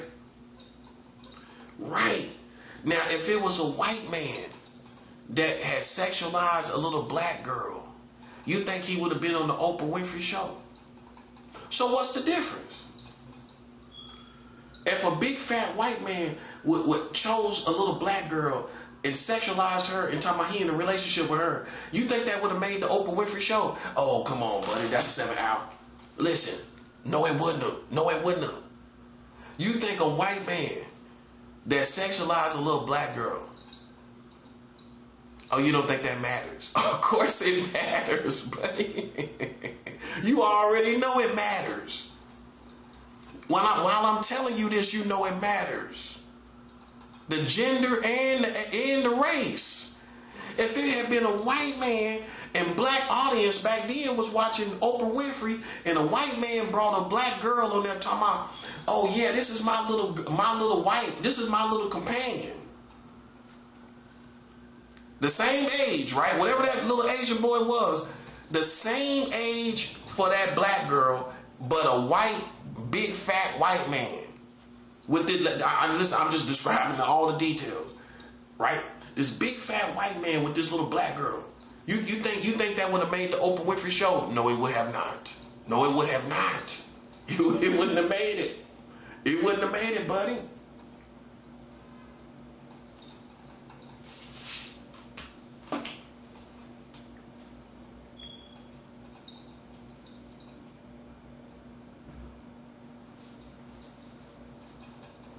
Okay? It wouldn't have made it. If it was a white man with a little black girl, everybody would have been, why they put that on the Oprah Winfrey show? We don't want to see that. But you do want to see a white woman talk about it. You do want to see a white woman talk about her little relationship with this Asian boy. I'm trying to show you that you've always been interested in the white woman's sexuality. Oh, you don't think so? Okay, well, the first images that a young black man sees, a black boy sees, is of a white woman back in the day. Oh, now it's different with the internet. You can go look at it whenever you want to look at it. But the history is already set in stone, right? Most black men would tell you the first nude images they seen of a woman. What race was she? The most X-rated images and sex acts that you've seen when you first started out, right, watching pornography or whatever. What was the first images you seen?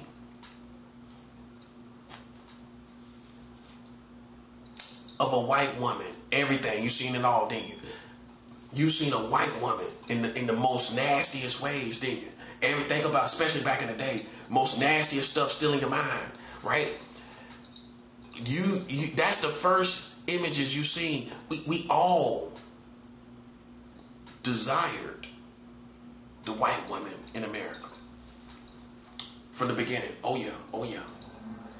So then when you add the whole equation, which is her sexuality has always been celebrated, that confirms it with the pornography, that confirms it with all the stuff in the media. We have always held in the highest esteem, which is obvious, the beauty of a white woman, right? So how did we hold in the highest esteem the white woman's sexuality? We held her sexuality. I'm showing you why she can go to the Oprah Winfrey show and you couldn't. If you was a black woman talking about your sexuality with your student, you would be considered a funky black woman.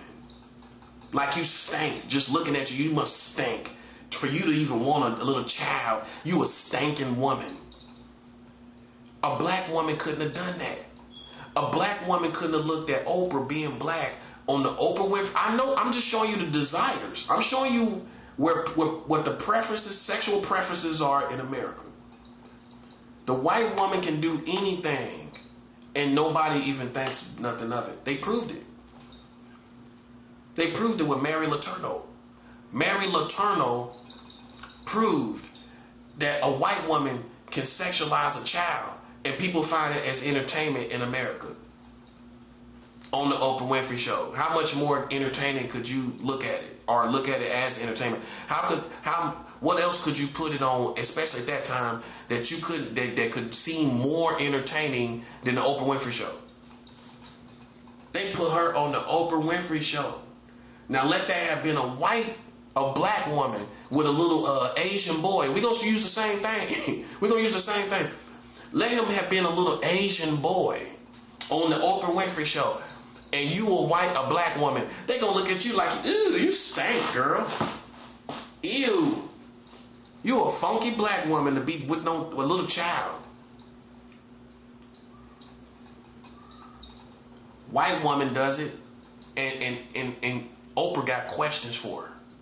Oprah want to pick a brain and see what's going on. You think they would have, listen, you think if she was a black woman, they would have want to pick her brain? You think they would have cared about why she's with you see what I'm saying? Well, let's ponder this. Let's figure out why she's with a little boy. You think they would have cared why a black woman is with a little Asian boy?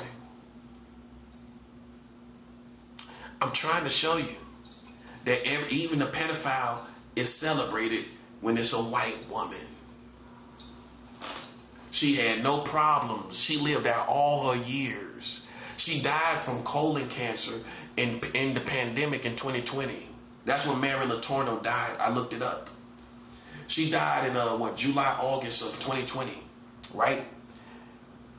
She had no problems from the whole American community. She was hands down the most famous pedophile in your country. I'm just showing you who the most famous pedophile is. Mary Letourneau. That's who the most famous pedophile is. A woman. Which is most fitting for America. Because you can celebrate a woman's sexuality no matter what she do. How many men... Oh, let's start with this. How many videos, pornography videos, where the theme is a teacher, a female teacher with a male student? Technically, if that's not college, that's pedophilia. That's a pedophilia fantasy, where many men wish that their teacher would have sexualized them. You know how many teachers say, you know how many guys say in America, I wish my teacher would have done this to me. I wish I could have had sex with my teacher. So you wish your teacher would have been a pedophile. Do you have girls that do that? Not really. Men wouldn't have a problem if your teacher sexualized you. In America, how I know this is because you got all this porn where the theme is the teacher and the student. I'm showing you your psychology. Besides what you talk about, your psychology is it's safe to say that's your psychology, right? Your preference, your desire, right? Because you're expressing it in the video, right? In all these videos, your psychology is you like to see a woman teacher. That's how it started out, that whole school sexuality fantasy. It started out with a woman teacher with a student, and you know it wasn't college. It never came off as college, did it? No, it didn't. It looked the setting looks like grade school, where this teacher is sexualizing a student. Many men have embraced the idea of their teacher sexualizing them. Many men say, well, oh yeah, I would have liked my teacher to sexualize me.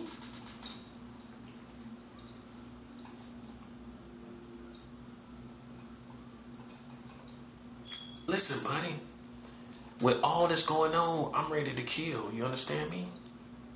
I don't think you understand what death means until you see it.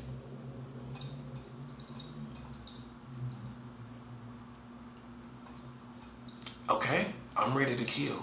I know what this whole situation is, and I'm ready to kill me somebody. Because it ain't, listen, buddy, it ain't no way in the world you finna play with me.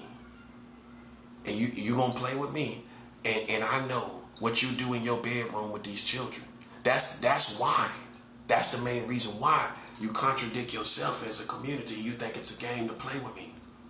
So I'm ready to kill. Okay?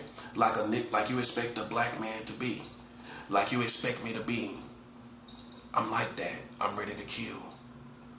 I want you to know that. Okay?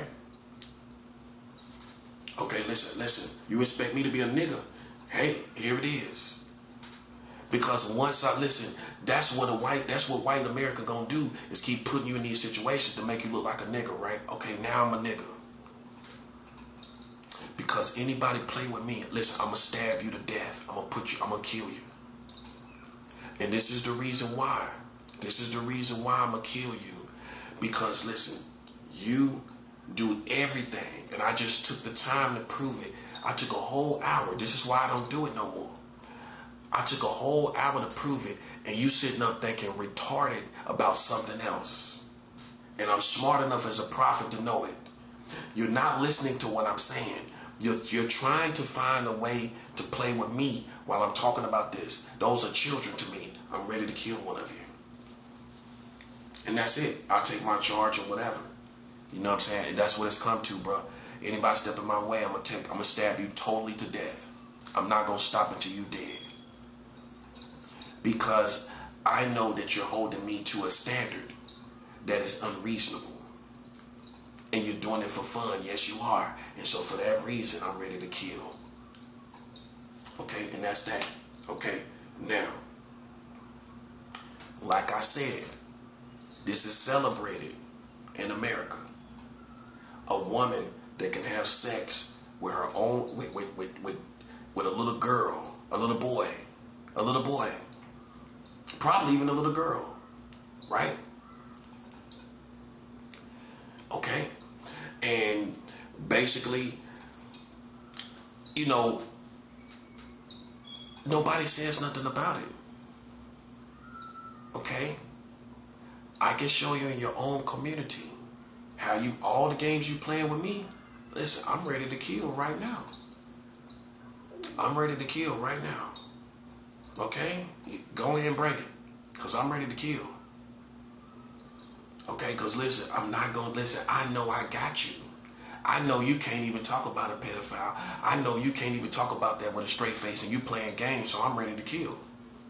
It's that simple. It'd be one thing if you weren't doing none of this stuff. But I know that you are. I just took time to prove it. Right? So now I'm ready to kill when you think it's a game to play with me. Okay? And that's how we got you. I just showed you. I can sit up and show these people they self. I can talk about Officer Shatterick Jones making a black mother perform a sex act on their own child, and you still thinking about what I'm thinking. That's how we got you. I just caught you like a rat. Once again, you don't look at it my way. We look at it this way. You can sit up and hear the information coming out of my mouth about how a black mother was made to perform a sex act on a 1-year-old child, and you can still think about psychological games. I'm ready to kill, buddy. That's all I'm saying. That's all I'm saying, buddy. Okay, so I took the time to show y'all what that was and everything. So we off that, man. And like I said, if you want to go see my videos and everything and see what happened in this country and see everything that took place in reality, you can go back and I talk about Officer Shatterick Jones. I also talk about Mary Letourneau. I got a video on her, and I just go into it.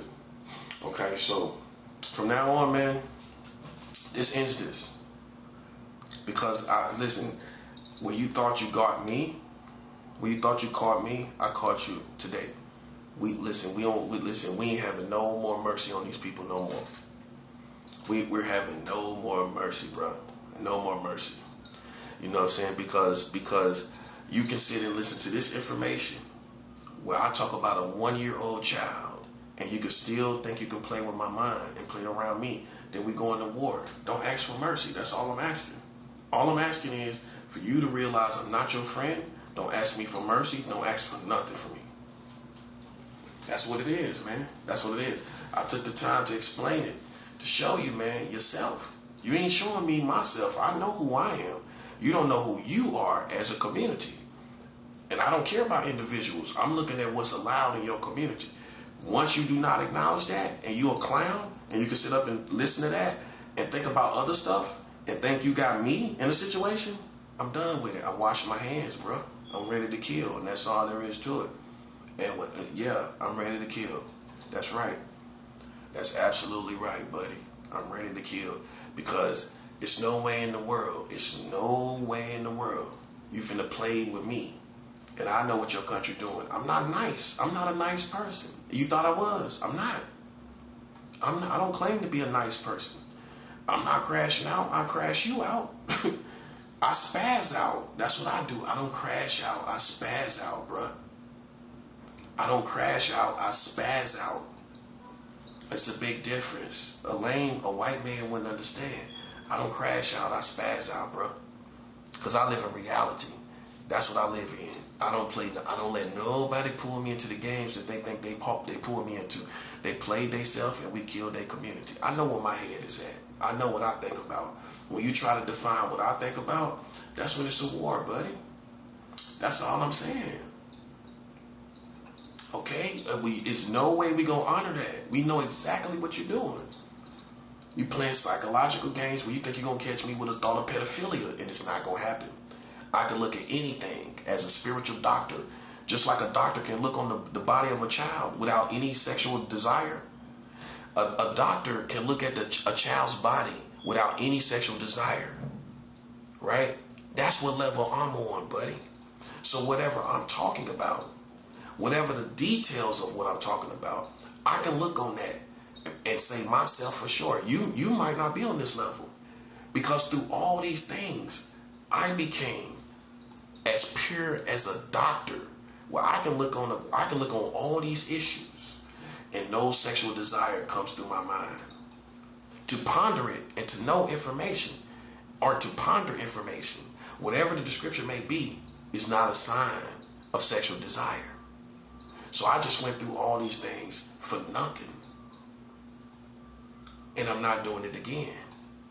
I'm not doing it again. It's not happening again. This is why I don't take time to go back in time. This is why I don't do it. Now you see why I don't do it. Because it's not important. What's important is them to try to catch me on something sexually, and they're not going to do it. Because I know you're doing it. Why would I give in to it? Oh, I get it, because I have a hang-up, mental hang-up. I don't think about children, buddy. That's something I don't think about. I'm too old to care about. I don't even really think about 20-year-old girls. That's too young for me. Why it's not too young for you? I can show you the perfect age, but I can tell you that I don't even want that. I wouldn't even want the perfect age of a female. Okay? But I can show you that I know for sure that you would. Right? Right here, listen, man, I'm ready to kill, bro. I'm ready to kill, man. That's all I'm saying. I'm ready to kill one of you people, man. Okay, I'm ready to kill. That's all I'm saying. That's all I'm saying. I'm ready to kill, buddy. Because we ain't going to make you relevant no more, bro. We ain't going to make you relevant. You know what I'm saying? We ain't making you relevant at all, bro. We not going to do that. You a clown. You a clown to us, bro. And that's on everything that I respect. Your country marries children, and you still out here. So then, listen, man, that's a person that's personalizing some kind of problem towards me. It's not the issue. Because when we get to the issue, your country is slipping, right? Okay, so that's covered, right? You think you can see me, the person you see, you listening to, right? I'm ready to kill one of y'all. That's all it is to it, bro. That's all it is. It ain't gonna change, man. It ain't Crips and Bloods. It ain't on no levels like that. It's not gang against gang. Man, listen, man, these are clowns. These are lames. And I know that for sure. They can sit up and talk about children, but not listen to this information where the police is the worst, got the worst case of pedophilia ever. A 1-year-old child. Somebody that can listen to that, that's not evil. That's a retarded person, bro. That's not evil. That's a retarded person. That's a person that can clearly hear what you talk about, man, and it don't register. That's retarded to me.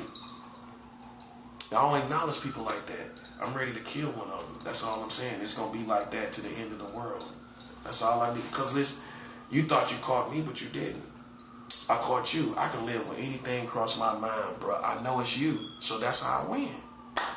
Now, if it's me, it's going to be seeing details or whatever it is. You know what I'm saying? It's not going to be desiring those details. It's going to be awareness of details. You know what I'm saying? That don't make you, listen, that don't make you that don't make you preferring it sexually, whatever is crossing your mind. You can go through details, and I'm more mature than you. See, that's what it is. You know why it is the way it is? Because really, it's you that fell off intellectually. Because you can't hang on when we talk about these real issues. So, but you'll project that towards me. Nah, that was you, buddy. Because I know why you're a monitoring spirit. You're not a mature person as a monitoring spirit. So when we go through these real issues, it's you that's got your mind slipping. If I go through it, I'm just going through the details without any impurities. And that's the difference. Some way you got me sized up, bro, where you can't die in this situation. And that's inaccurate. That's very inaccurate. That's all I'm saying. I will kill you and take you to the grave, bro, because it's on everything. It's based on everything that I've been through. That's what it's based on. People like you got to lose. That's how. That sounds like an R&B song, don't it? People like you got to lose, man. You just do, man. Because you should have never been in the streets. This is still the streets. You should have never been in the streets. That's why we're taking no more time to talk about none of this stuff no more, because it don't matter. It don't matter to me. So this is the eulogy for me talking about these things anymore. I make it that way as a prophet. You don't play with me for free, for your fun, for your leisure, for your pleasure and luxury. This is the end. I ain't talking about it no more. I listen. I put this on my soul, right? I ain't talking about no pedophilia no more. Because it don't matter. We want you dead anyway as a community. We want you dead as a community. This is the eulogy, buddy. Wayne saying, listen, this is the eulogy from between, for as far as your community and everything, and we being concerned about it and what y'all do with these kids. Done, buddy. I'm done. Done. I know what I felt. I know what I feel. And listen, I'm a grown man. I know what I feel. If I sit here and share this information with you and you a clown and you could be thinking about something else, done with it, buddy. That's it. That's it. That's how it's supposed to be. That's how it's supposed to be. If I can sit up here and you can find something worse than what I just told you, a 1-year-old child, and you can sit up here and worry about what I'm thinking about, this is the eulogy, buddy. This is the eulogy. I'm done. I'm done. I'm done. All I'm talking about, and it was already like that anyway.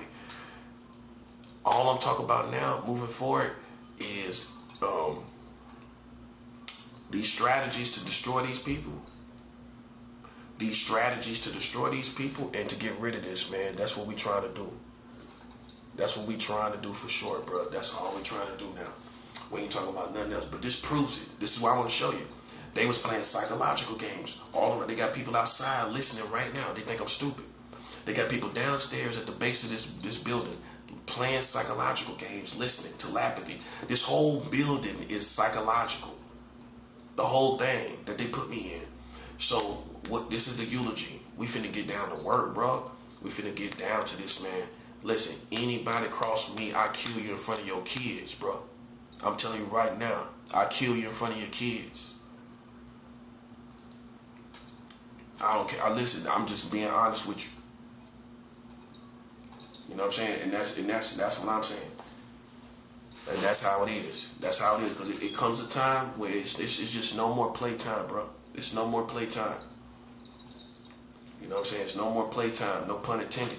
You like to play time with them kids. You ain't gonna hear. Listen. You ain't gonna hear me say nothing about it again. I don't play with kids. No pun intended again.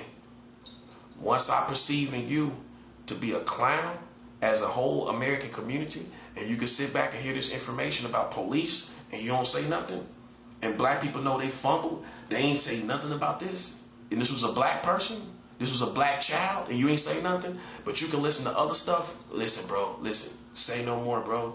This is the eulogy, man. I got you. That's checkmate to me. Because it wouldn't matter what I was thinking about. This is worse. This is way worse. And that's my whole point. It wouldn't matter. It wouldn't matter. I know what it is, but it wouldn't matter anyway. It wouldn't matter, you dumb idiot. So from now on, this is the eulogy, bro. Listen, say no more, bro. I'll listen. Don't cry me a river about your kids, because I don't care nothing about it no more. That's just the eulogy for your kids. Like, I don't listen. You ain't gonna hear me. Listen, you ain't gotta worry about it. You ain't gonna hear me say nothing else about it. You ain't gonna hear me. Listen, you ain't gotta worry about it at all, buddy. I'm gonna make this video. This video is gonna be titled "The Eulogy of Me talking about child molesters, child marriage, all this stuff." This is the eulogy, buddy, because it don't matter anyway. Do it. I already said in the beginning of the video, we ain't talking about it no more. All we talking about is strategy. But I just wanted to go into it and show you the worst case of pedophilia. But this is the eulogy, man. I'm done with it. I'm done with it, bro. From now on, listen, it's all strategies, everything. We ain't talking about, we ain't showing no love. Anybody jumping my way, listen, bro. I'm gonna keep advancing my weapons, getting me guns, give me a gun and everything. Make sure I take care of myself, buddy. I ain't playing no games with no ignorant black people that can sit up and listen to this information and you thinking about something else. I don't care what you represent. You're a human being, right? And I'm looking at what you do. You can sit up and listen to information and think it's a game. Listen, bro, say no more. This is the eulogy. I ain't saying nothing about it. I don't care nothing about it no more. This is the eulogy concerning me talking about you to you as a prophet, about your country marrying children, your country having sex with children. I ain't doing none of it no more. As a matter of fact, online, I ain't saying nothing online either. If you don't know, you don't know. Simple as that. Oh, I know, listen, I know how to get, unlike you, I know how to save face. I know how to save face anytime somebody play with me. Yeah, that part. I know, listen, I'm good at saving face. I ain't saying nothing about it no more. You ain't gonna hear nothing about it. From now on, all it is straight strategy. We ain't talking about nothing else. We talking about straight strategy like soldiers. That's it. Shutting it all down, cut and dry. It might even be boring at times for people. We talking about nothing but God, straight strategies and everything. That's all we talking about. We ain't talking about nothing about these people and their children no more. We don't care nothing about it no more. See, this is what happened when you provoke God's kingdom. When God can click, it's the anger of God. When you can sit up and hear this information, but you talking about you love kids so much. You know what I'm saying? But then somebody taking the time to share you this information, and you sit up and act like you're gonna try to see this person. That's why we hate you, buddy. That's why it's hate. That's why we hate you. So moving forward, for me, I ain't saying nothing about it no more. It ain't cause I'm protecting these people, I'm scared of these people or whatever. I'm not wasting my time. I'm not wasting my time when I perceive that these people don't really care about this stuff. They don't really care about it. Okay, so I ain't wasting my time no more. You don't care about it? I don't care about it. Simple. Don't ask me nothing about it. Don't listen. I don't say stuff haphazardly. This is the eulogy. Because I want to keep you right there where people can see that you're more concerned about thoughts than actions. Like a clown, bruh. Just like one. Just like a lame I would have nothing to do with. If you can be more concerned about thoughts than actions, listen, buddy, you should kill yourself. You became a cartoon. You don't even know, you can't even tell what the real world is anymore. You don't even know how to prioritize reality above everything else and how to incorporate that reality to everything else. Because once I know you having sex with children, listen, I'm incorporating that reality into everything. Which means, guess what? I ain't trying to even find out if somebody a pedophile anyway. You know why? Because your country is marrying children. That's why. Because of that. Why would I care about some random person? You see what I'm saying? You see, so that's personalized towards me. You see what I'm saying? If I can show you that your country that you talking about you love, right? I can show you that they marrying children, but you still can look towards me. Then that means you got something personal towards me that you made up in your head, right? As a retarded person, right? Okay.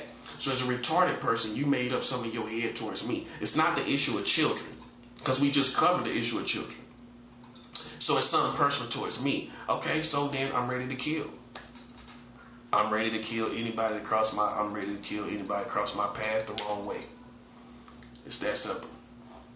It's that simple. See, the difference between me and you is I grew up like this. I grew up with the mind to kill most of my teenage years. At least the latter part of it. I grew up like this. It's no problem for me to snap into it. It's no problem. You know what I'm saying? So, that's where it's at, man. Like I said, this is the eulogy. It's not that I let people change me or change the situation. Once I see that anything around me is not really for what I see is really understanding what I'm talking about or accepting what I'm talking about, but you still can focus on something else, that's a whole community. For you to even entertain something else is what I'm talking about. For you to entertain something else, for you to do it. Oh, I'm supposed to pay attention to what's going on. But for you to entertain something else tells me what type of people I'm dealing with. So it's I already won. In other words, it's no need to do this no more. I already won when it comes to these children. What you talking about with children, sucker? You marry children. You sit up and listen to information where somebody talking about a 1-year-old child, and you can still think about something else. That shows me everything about you right there. I don't take you seriously. You know what I'm saying? You're a child to me. I don't. That's all. That's all I need to know. That's all I need to know. And that's a checkmate. You know, that's a checkmate in our world, buddy. Because you can listen to the worst things and still be thinking about me. That's what I'm saying. Nah. That tells us everything. You see what I'm saying, right? Yeah. So, listen, buddy. Let me tell you something. Let me tell you right in your face. I can think about whatever crossed my mind. I can live with it. You understand me? No, I want to get real close and good and close to this in this eulogy, so you can understand. Listen, buddy. Anything cross my mind, I can live with it. You understand me? I can live with it. Okay? Because you might think I can't. I can live with it. I can live with anything that cross my mind. Okay? You got that? All right. Because some people act like you can't. Like what else what else is? I don't feel bad about it. Okay, because I'm considering that I live in the real world where you do all this stuff. That's why we don't feel bad about nothing. You marrying children, you having sex with dogs and animals. You can't talk about nothing with a straight face. You can't talk about nothing with a straight face. That's what I'm saying. So then it's a war. That's all it is. It ain't nothing else to talk about, buddy. You ain't got to tell me nothing. But all I'm saying is stop acting like it's about children. Let's just go to war.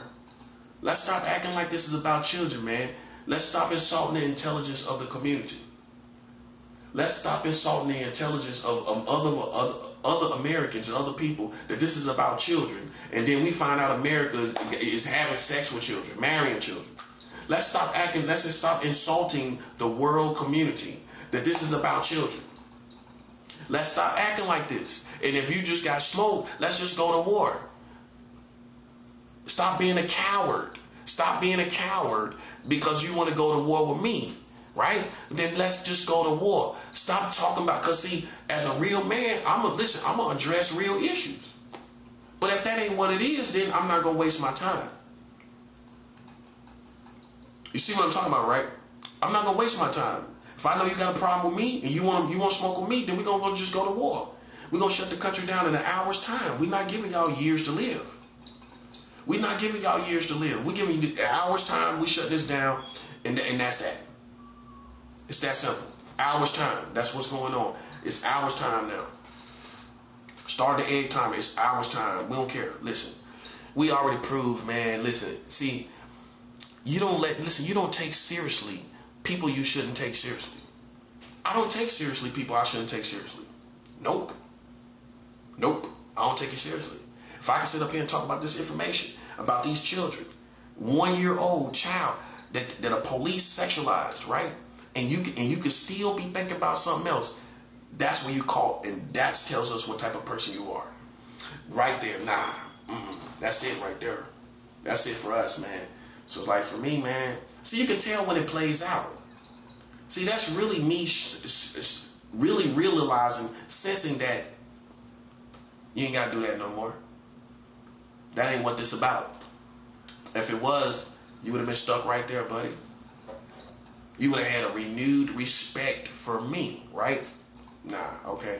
So I already see what it's about. We going to war, buddy. That's all it is to it, man. Listen, bro. You ain't got to say no more, buddy, because unlike you, I don't run from war. I don't run from challenges. I don't run from death. I don't run from fighting. That's not, listen, you can never see me really running, like running for my life. When I ran for my life. I left when it wasn't convenient for me to be here. I left New York. You ain't run me out the city.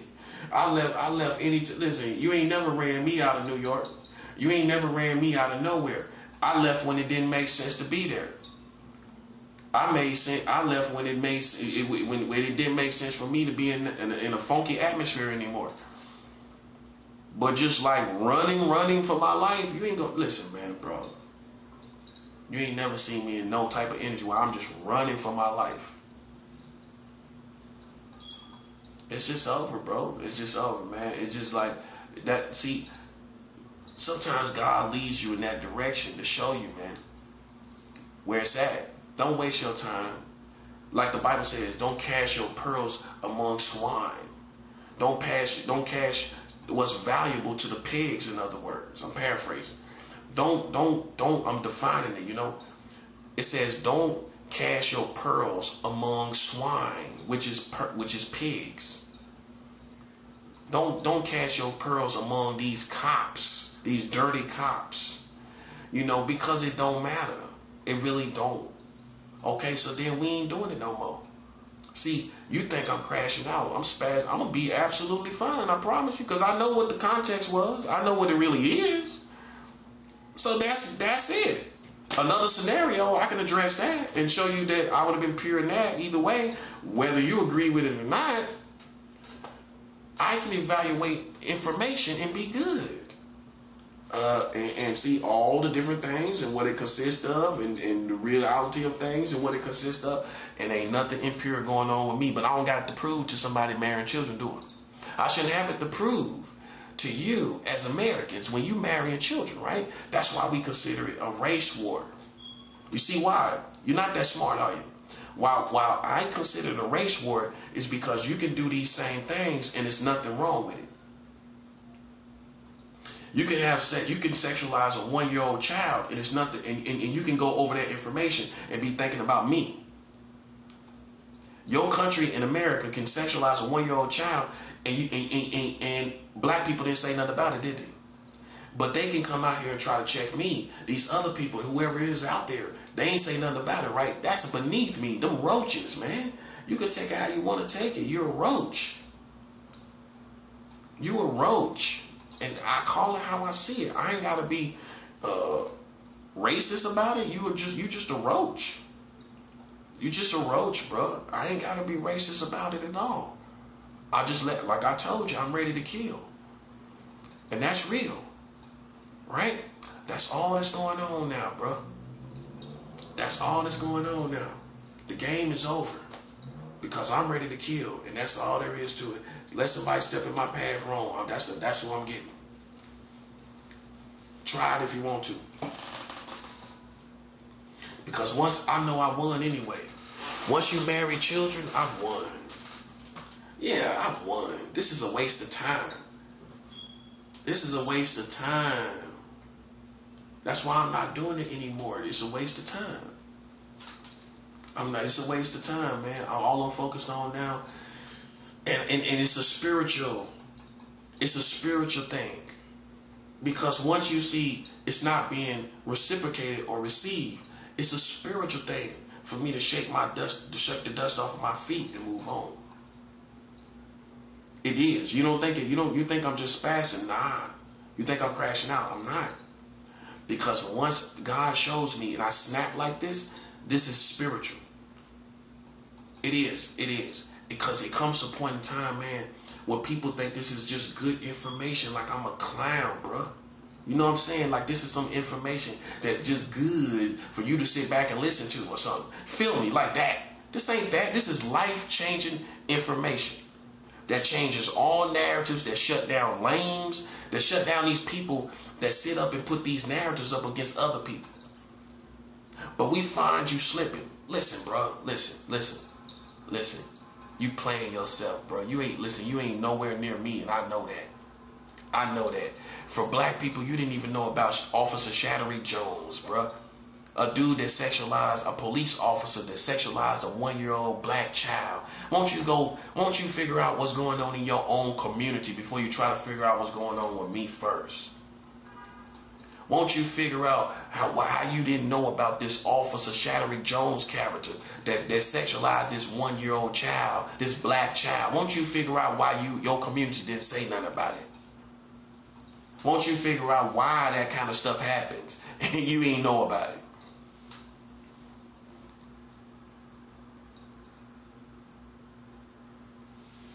Okay, listen, that's what it is, man. So I'm on my job, bro. I don't let cowards size me up. A whole bunch of people I'm ready to kill. You know what I'm saying? I'm ready to kill me somebody. Yes, that's right. Those who are a threat to my life, those who are playing with my life, yes. All of that. Any one of them. of them categories. I'm a real bull, buddy. I'm the real bull. I gorge you. I'm a real bull, buddy. Yeah, I got you just where I want you. I want you to stay right there. Because from now on, listen, from now on, now that I know you didn't take this information seriously, I won as far as children. Don't mention it to me ever again. Oh, keep in mind, you said nothing about Officer Shattering Jones. You can't be too serious as a black community about children. Well, it was a black child. It was a black child. Why you didn't say nothing about it then? You can't tell me why you didn't say nothing. Listen, man, you overbuilt yourself. Like your own, like your favorite rapper would tell you, Jay-Z, you overbuilt yourself as black people. You did. You overbuilt yourself like you some protector of children. But then I can show you the worst despicable crime against children was done by black people. Oh, that's another way to look at it. White people, show me where a white man did something to a 1-year-old child. Show me where a white man did something to a 1-year-old child. That's all I'm asking. Why you say it's a white boy's thing to do? Well, show me. I challenge you to show me where a white man sexualized a white child or children at 1 year old. I can show you where black people did it. That's mic drop right there, buddy. That's the mic drop. That's another checkmate. In other words, black people, until you can find something harder than and worse than Officer Shattering Jones. Listen, man, we don't care nothing about what you're talking about. A black man and a black woman sexualized a black child at 1 year old.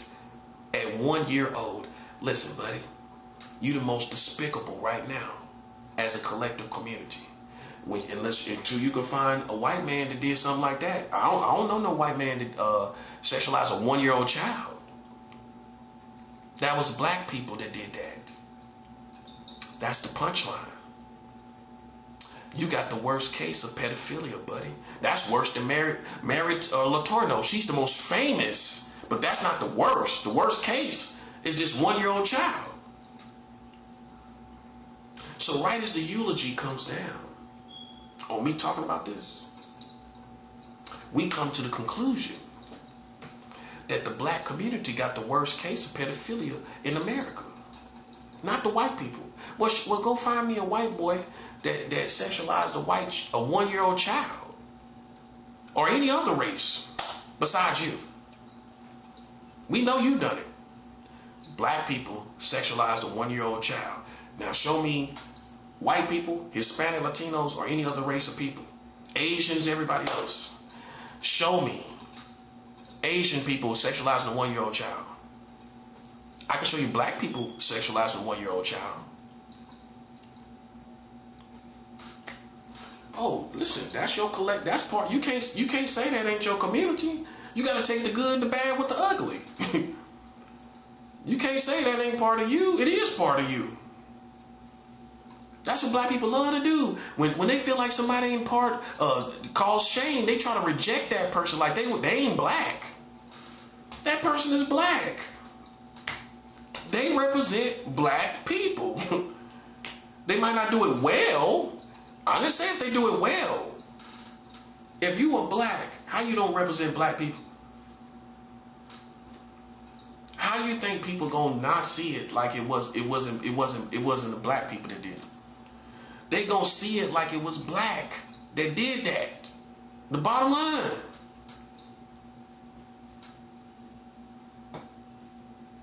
Man, listen, bro. You overbuilt yourself. I'ma still listen. I ain't gonna ever stop. I'ma still do messages. Don't get me wrong. See, people think you crashing out because you don't know how a real one is. A real one, just listen, man. I'm just listen. I wash my hands. I wash my hands, bro, because I know in my mind, I know everything at. Listen, bro, listen. I know everything at in my brain. And you know what everything at about these children? Out my way. You know what I'm saying? I don't want nothing to do with your children. I don't want nothing to do with them. So I know I ain't thinking about them sexually. So anything crossing my mind, buddy, listen, It ain't got nothing to do with no sexual desire for no children. And I know that. God knows that. I can put that before God, and God knows that. But I don't have that to prove to you, is what I'm saying. You got it to prove to me. I can show you clearly where you sexualize your children. That part, I can show you. You can't show me clearly where you see what I'm saying? I can show you clearly where you done this stuff. I can show you clearly. God knows I ain't think about no children doing this video sexually. God knows that. Okay, so there we go. Before the video's over, I just want you to know. Hey, listen, man. Listen. Listen. Don't hate me because I'm beautiful, buddy. Don't hate me because I'm the highest ranking in this country, bro. Don't hate me because of that. You know what I'm saying? Because that's basically what this boils down to. Because you jealous because I'm higher ranking than you. Oh, it's that too. That's 7 out. Listen, man, it's that too, ain't it? Yes, it is. Something I ain't even really thinking about. I mean, not like you, at least. I mean, I might point out ranks to differentiate levels of ranks, but you're a little more, how do we put it, a little more infatuated with the issue, aren't you? You're a little more infatuated with me, ain't you? Listen, buddy, well, everybody knows that, bro. Everybody knows that. Look, God knows I have no thoughts towards no children sexually, and I have not thought anything towards no children sexually, right? I'm not a politician. I don't sit up and lie in people's face. I don't sit up and talk about this and take my time when I'm really over the issue in itself. I mean, I am, but I don't waste my time to talk about it, bro. In no place and time, unless it makes sense. When it stop making sense, I'm done. It don't make sense no more, because when I talk about it, when I talk about the issue, you can still be thinking about something else. And I know that. I can sense that. That's how spiritual I am. You can still be thinking about something else. That's it, bro. That's all. Don't worry about it. See, that's how you're supposed to be as a real one. You shut it down, bro. When you see clowns playing games and they can sit up and listen to this information and like it's a show, it's a carnival or something like that, you shut it down right then, buddy. You shut it down. You shut the carnival down. You shut it all down. State fair, however you want to look at it. This ain't the state fair, buddy. This ain't the state fair. You shut down the state fair. People sitting around eating corn dogs. You know how corny these white Americans are? Yeah, got some corn dogs walking around like this is a game. He walking around like when they playing with their gang stalking you with corn dogs, eating corn dogs like it's a game. You know what I mean? You know what images I'm trying to show you. Like this is the state fair or something, bro. Listen, bro, let me tell you something. I'm ready to kill. You understand me, buddy? I'm ready to kill me one of you. And I don't have no problem with it. I really, really, really don't. Okay? I don't care how people take it. I don't care how... Listen, I'm at war. I'm done with the Christian American community. If we're trying to... As far as those who are religious and don't know what's going on, listen... you're not my God. Okay, let's address you too. You are not my, I don't want no tightrope for you either. Okay? And I would be careful about putting your mouth on me. Because you haven't walked through what I walked through, buddy. You ain't going through what I'm going through. Okay, so it's easy to sit back and be corny and judge, but you ain't never been through 25% of what I've been through. You ain't even been through 25% of what I've been through. Okay, so then I don't care nothing about what you feel. You should knew this was gonna happen. Division gonna happen because people ain't 100. You know what I'm saying? You ain't going through this. So I know where I stand, man. That's all I'm saying. I know where I stand. And from this moment forward, bro, listen, you ain't got to worry about it. You ain't got to worry about it. I promise you, this time is different. Because I sense right here, while I'm telling this information, people can be still playing this psychological game. If you know what I'm talking about, you know what I'm talking about. They can still be doing that while you telling them that the Americans sexualize a 1-year-old child. That's all you need. That's the win. I don't need to do it no more. Thank you. You're not concerned. You set me free. Because from now on, Listen, I ain't wasting no more time talking about it. This is the eulogy on that. I'm done with it. I'm done with it. All I'm gonna be talking about now is our strategy, our spiritual warfare strategy, getting this done and getting everything done and everything. And that's all we doing, bro. We ain't playing no more clown games with people where they can look at psychological over reality. That it's not even comparable. That's what I'm talking about. It's not even close. That's what I'm talking about. Because you don't know why something crosses somebody's mind. Who are you to define that? You can see it, but you can't define it. You can see something, but not be able to define what it means. I define what it means, sucker. I'm better than you.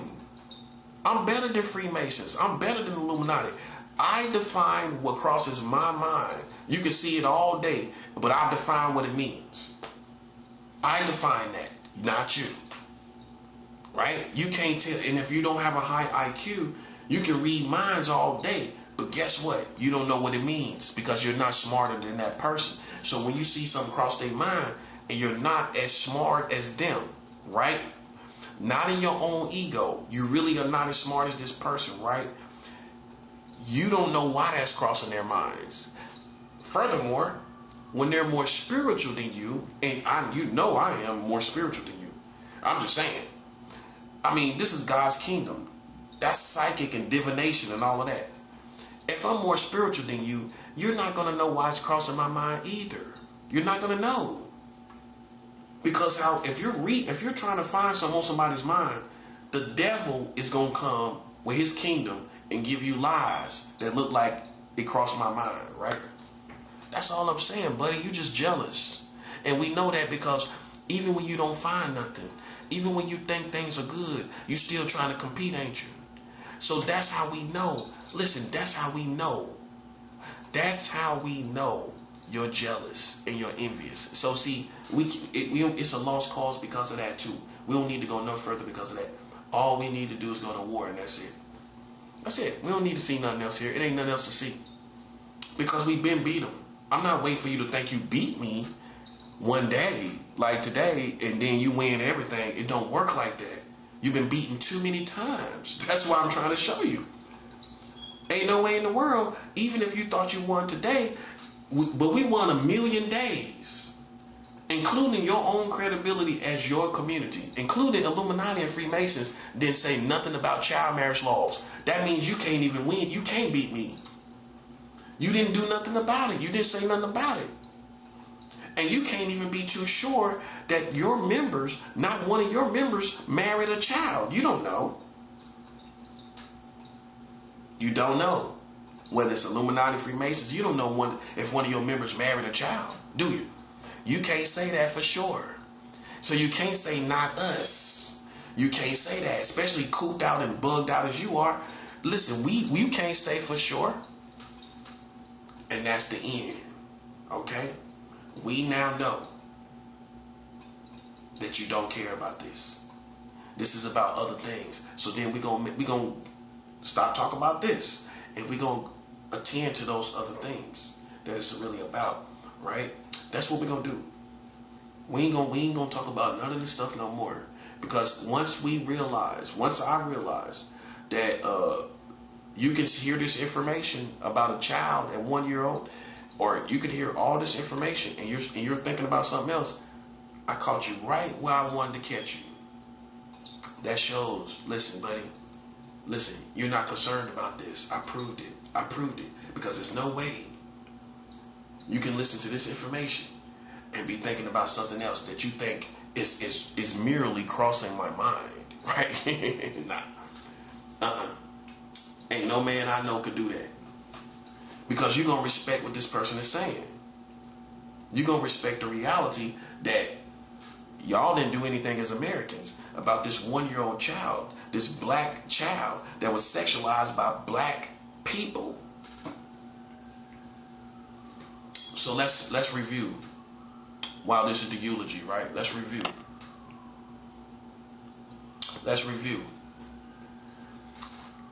Black people got the worst case of pedophilia. White people, what we perceive as white Americans, have the worst case, the most famous case of pedophilia. Mary Letourneau is the most famous case of pedophilia. Black people got the worst case that we know on record, which is Officer Shadrick Jones and the black mother that sexualized her own 1-year-old child. That's the worst case of pedophilia. That's the worst case. Okay? Yes, that makes people form their opinions of you as a collective community. That's right. You can't show me, listen, you can't talk about it with a straight face to me. When black people got the worst case, and then you can sit back and listen and play games, then I'm not going to spare you. I'm going to tell you like you need to hear it. Black people got the worst case of pedophilia that I've ever seen, that we've ever seen. 1-year-old, what's worse? What's worse than that? That's young as it gets. After that, it's months old. Listen, buddy, listen. In all actuality, I have not seen no white Americans or any other race sexualize a child as young as 1-year-old on record. On record that we know for sure, that we can prove with receipts. I don't know no other race. You know, you can assume anything. You assume stuff about me even now. But we got a receipt where black people got the worst case of pedophilia. All I'm asking for is for you to beat that. Where it was months old or something like that. We want you to prove that. We want you to go get that.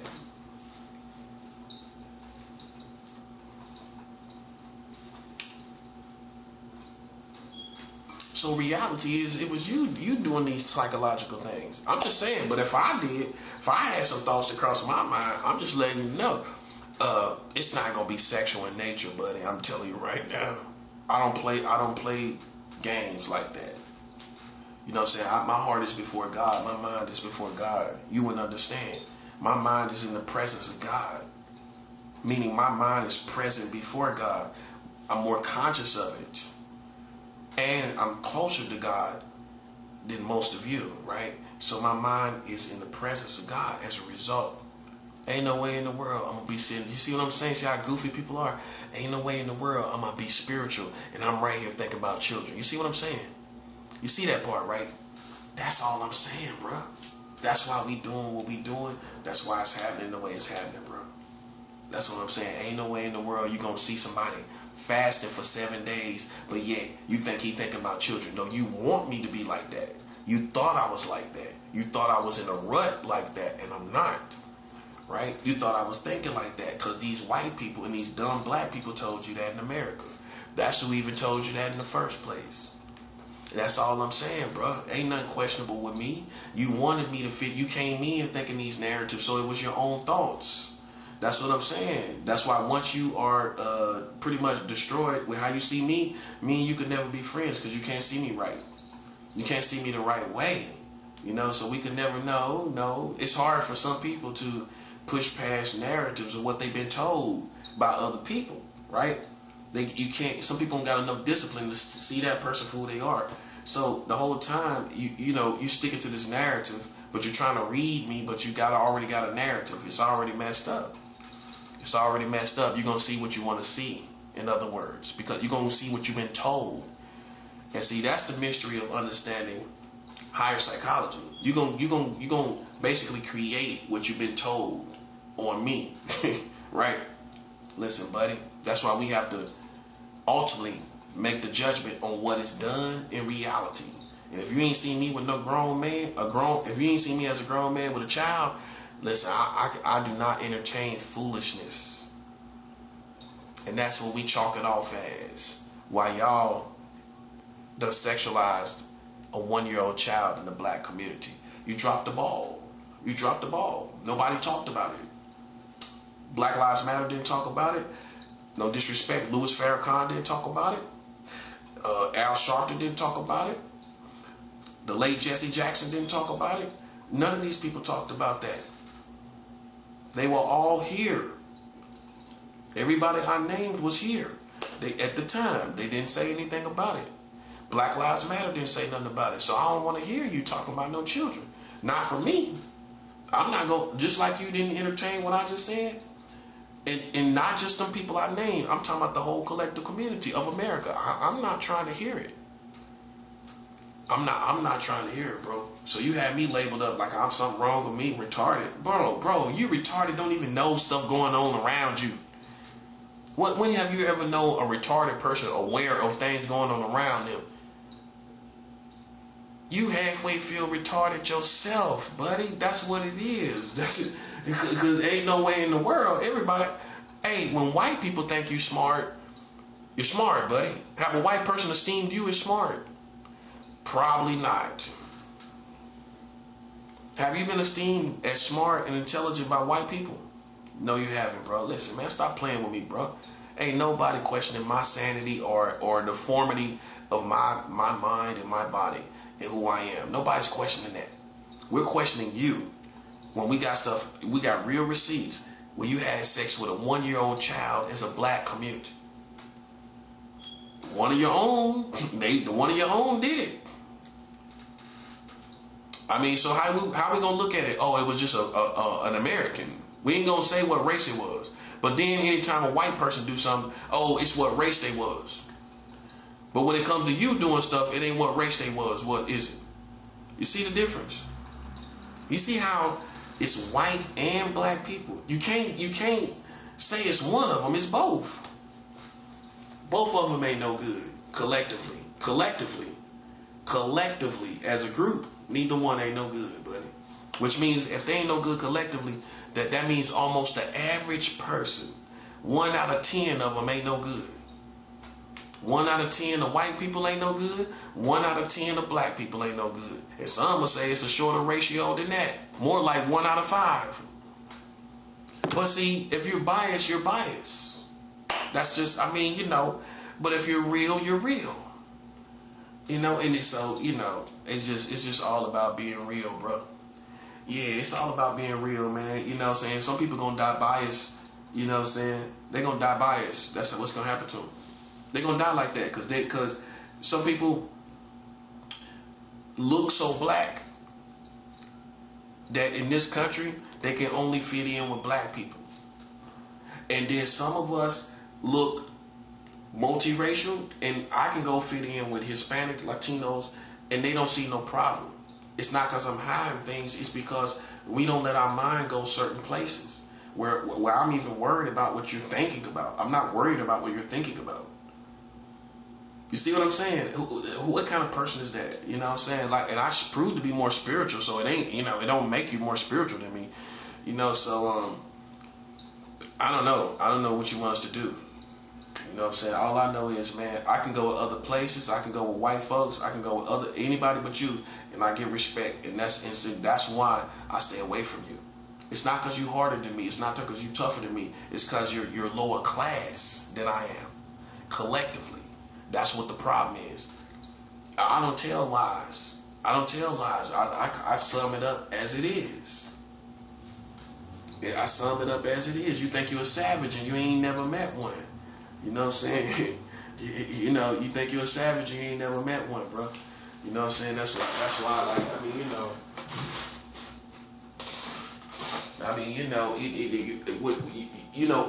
you might think that you're gonna get on top of me, and you're not. When I say get on top, that means you're gonna be esteemed like I am. No. You ain't gonna get esteemed as me. Ain't nobody gonna esteem you as like me. And that's what your hang up is. Your hang up is you are not going to be esteemed as I am in the earth. No. And that's how, you see how bugged out that is? They want to be esteemed as a prophet. These ignorant black people want to be esteemed as a prophet. You're not. And the spirituality ain't going to make you be esteemed as no prophet. Man, bro, get yourself together, man. Get your community together. Get them together, bro. Get them together, man. That's all I'm asking, man. That's all we asking. Get yourself together, bro. That's the name of the game. The name of the game is get yourself together. Don't try to get me together. Don't try to get America together. Get yourself together, bro. Because that's what I'm going to do. I'm done talking about your problems. Okay? I'm done talking about it. From now on, listen, you ain't gotta worry about it, buddy. You ain't gotta worry about it. If you tired of hearing about it, guess what? You about to feel the best relief in your life. You ain't gonna hear no more about it. I ain't talking about it at all. I ain't talking, listen, you ain't gotta worry about it ever again, buddy. Ever again.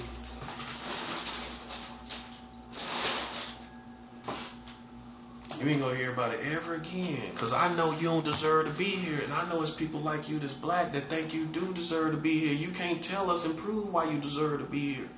Tell us why you deserve to be here. Cause you black, that's not enough. Mind you feel what I'm saying? Why you deserve to be here? Why you deserve to be here? Why you deserve to be here? Tell us why. Because you black, so what?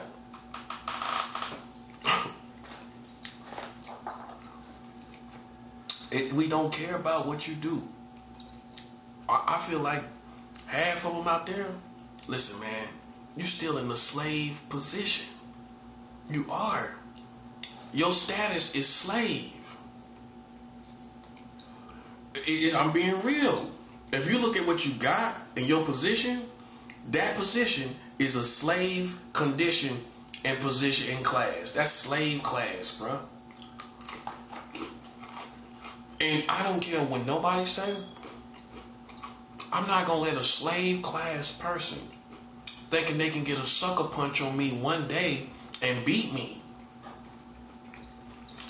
I'm not gonna let a slave class person think one day you can get a sucker punch on me and that means you was as strong as me. Because I know people like you that think black strength can beat everybody.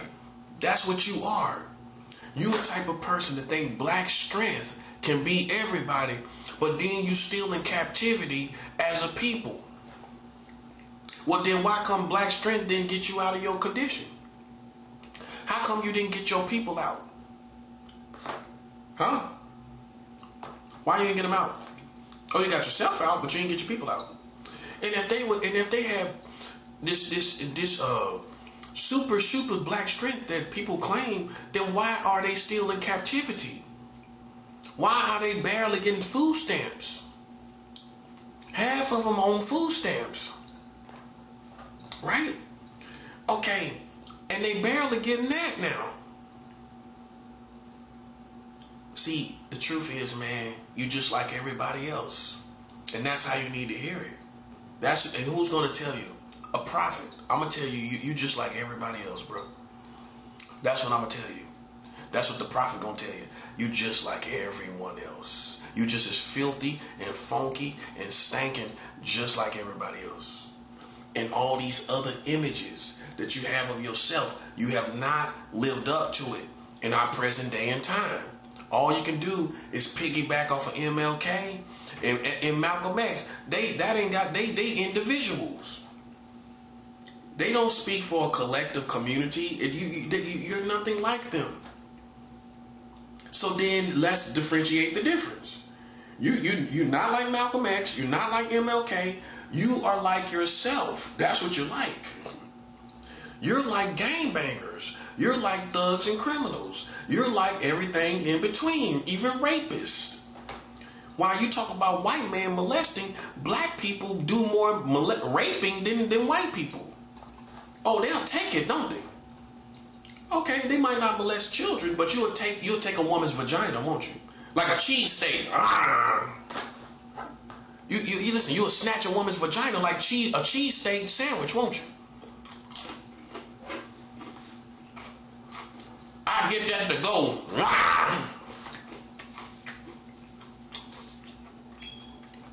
You snatching women's vaginas like cheesesteak sandwiches. I'm right. While you might boast of saying you don't culturally molest children, you do culturally rape women. Many of you have the psychology of rapists. Many black men will rape a woman when I couldn't even get it up to rape a woman. You'll never see my penis get hard and a woman struggling and trying to fight me off of her. You have to admit, black men can get their penis up while a woman is struggling, trying to fight this guy off. How dare you act like you're some innocent, regal, righteous tribe of people? You rape women. While we're still in the vicinity of International Women's Day, listen, buddy, let's tell the truth. All these black men be raped. Listen, black men be out here raping these women. You be sitting up here, oh, you wanna examine thoughts. You be having the thoughts of raping women, buddy. I ain't never thought about raping no woman. You know what thoughts I ain't never had? I ain't never thought about raping no woman. Nope.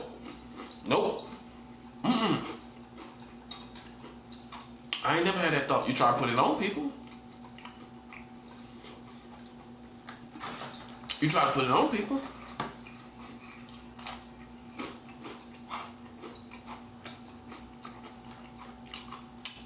But I can prove over and over again, black men raping women. You know what kind of psychology you gotta have to rape a woman? You gotta be able to go up to a complete stranger. You gotta go up to a complete stranger and overpower this person. Overpower this person. And when you do that, you gotta get an erection while she's trying to fight you off. You see how sick that psychology is? You're getting an erection while she's fighting you off. While she looks scared. Probably don't. You know what? In most cases, listen. I'm just talking through the details. She probably done defecated on herself and urinated on herself by the time you pull her pants down. Do you realize that most women that are raped, they actually at least have urinated on themselves? Think about it. Most of them have urinated on themselves and probably defecated on themselves a little bit. By the time you rape them, they already see what's going on. Definitely most women gon' urinate on themselves.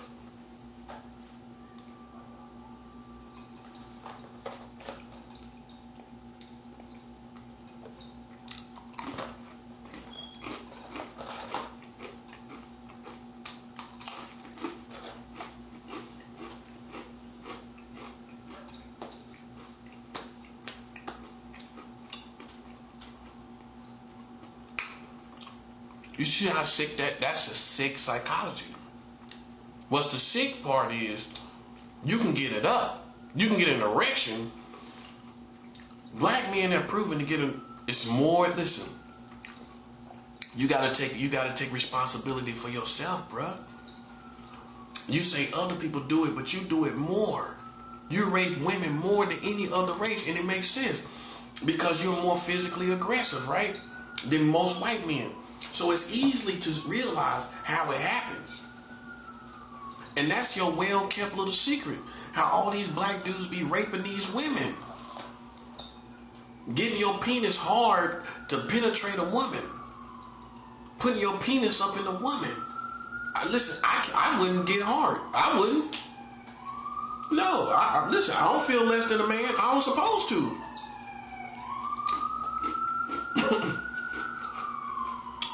I don't supposed to get an erection.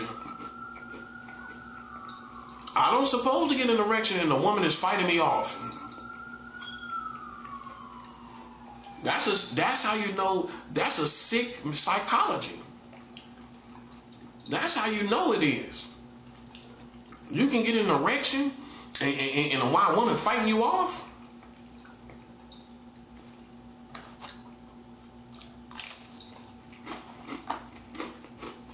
You see how that's wired? You see how that mind is wired, bro? Listen, man, I'm just keeping it real with you, bro. I know where my head is at, no pun intended. I'm looking at where your head is at. what we know for sure. You know what we know for sure? For sure, black people, many of them got the psychology to rape women. Now, don't they? Okay? We know that for sure. Not these hunches that you can't really prove with all this spiritual warfare and everything. Of course they trying to incriminate me, so of course it's them. I'm not gonna lose no sleep about it. I promise you I won't. But we know you can sleep knowing y'all rape people. You got the worst case of pedophilia, a 1-year-old child. Go find me a white man that done that. Go find me anybody else in the country that have done that. You want the truth? Okay, you got it, buddy. There you go. See, sometimes, like they say, you might not want to know the truth. When you realize your country's marrying children, you might not want to know the truth, buddy. You might not want to know what it really is. You might not want to know what it really is.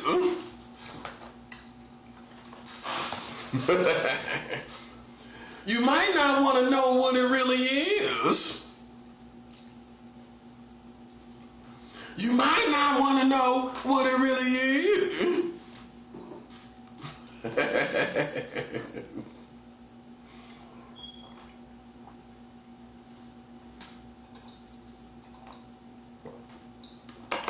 Now you know. Ain't no way in the world a community that marries children, black men running around like animals, raping women, talking about pedophiles at the corner store in these bodegas, but they racist raping women. Over here in Brooklyn on Utica, they talking about calling people pedophiles, right? Listen, buddy, you rape women, buddy. Your community rapes women. You can find a man right here in Brooklyn that will do it. Let the stars align just right. Let the stars align just right. Let the stars align just right.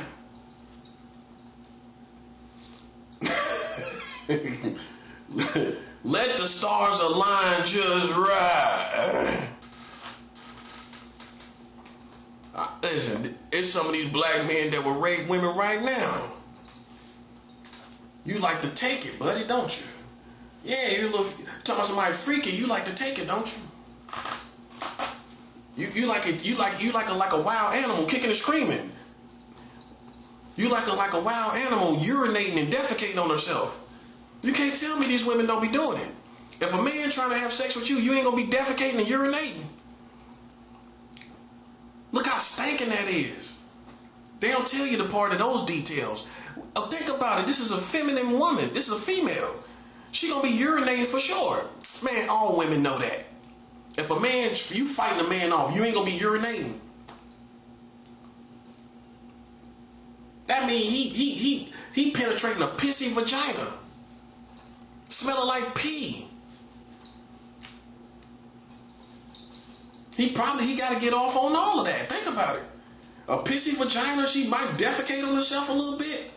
He getting off on all of it. He got to. Wouldn't that turn you off? Woman urinated all over herself. You smelling all of that, and you can still get hard. Look, man, that tells you, man. Listen, my point is this, man. All humanity is sick, bro. And for you to act like you some Nubian race of people, man, listen. You must be smoking crack in 2026. You still smoking crack in 2026? Ain't no perfect pure race of people, man. And that's how you carry yourself. That's foolishness. That's what the prophet gonna show you. It's foolishness. Foolishness, acting like you some perfect Nubian queen race of people. King and queen race, that's foolishness. It's an ideal that never was fulfilled. Okay? What has been fulfilled is you got the worst case of pedophilia in your community. A 1-year-old child. That was a black community. That was black community.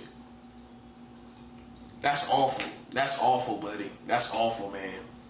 That's awful. And you can listen to that information and that's for the whole community. You can listen to that information and be thinking about something else. That's what I'm tripping off of. You can listen to that and still be worried about what's on my mind. Listen, man. Listen. That's why it's a lost cause, man.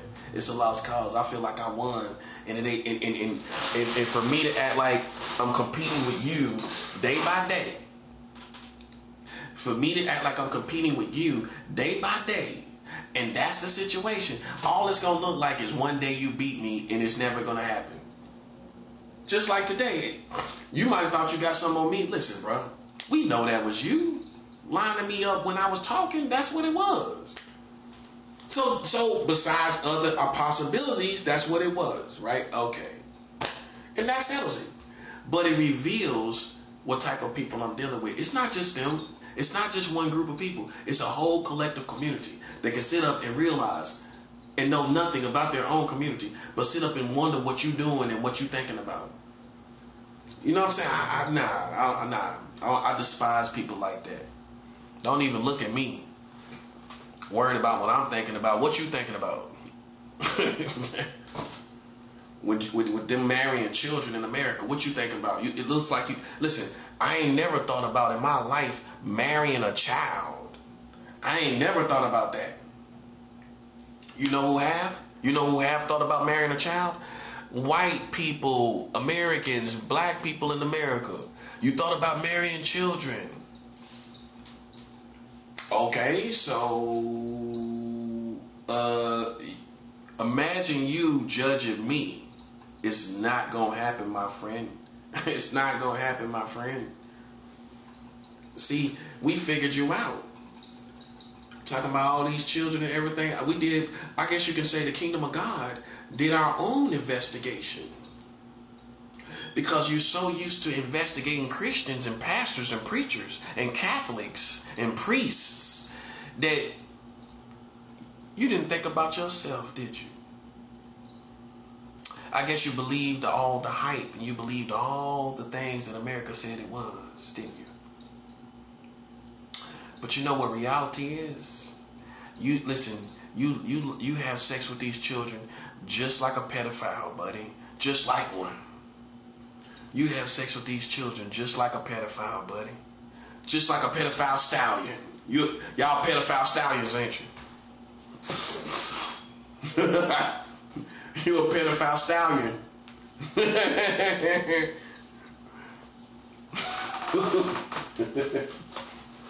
You a pedophile stallion, ain't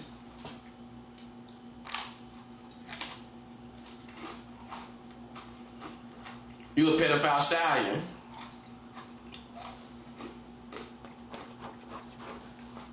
You a pedophile stallion, ain't you?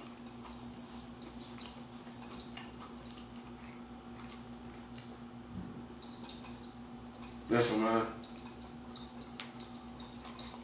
What I learned, I'm gonna give you a real case, and I'm gonna be done with it. I'm gonna give you a real case of somebody that I actually met, that I was interacting with, that was a pedophile, right? This dude was, by everybody's standard, a normal, cool black man. Dark skin. Oh, you thought it was the light skinned dudes. That's 7 out.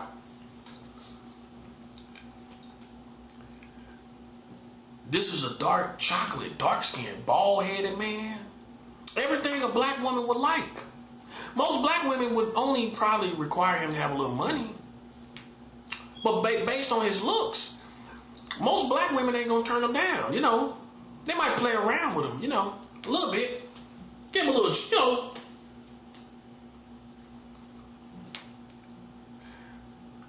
This dark skinned dude looked normal as they come. Right? My girlfriend, her friend, this was her boyfriend. Right? So her friend had 2 little girls. He started watching bathing the girls, and me and my girl was having pillow talk about it. You know how couples do. And we already thought that was wrong for him to be bathing the girls. But we dismissed it. You know, we thought maybe this person could be innocent or whatever. So we heard about him bathing the girls initially, first. But when he came over, he was cool, played spades. We played spades.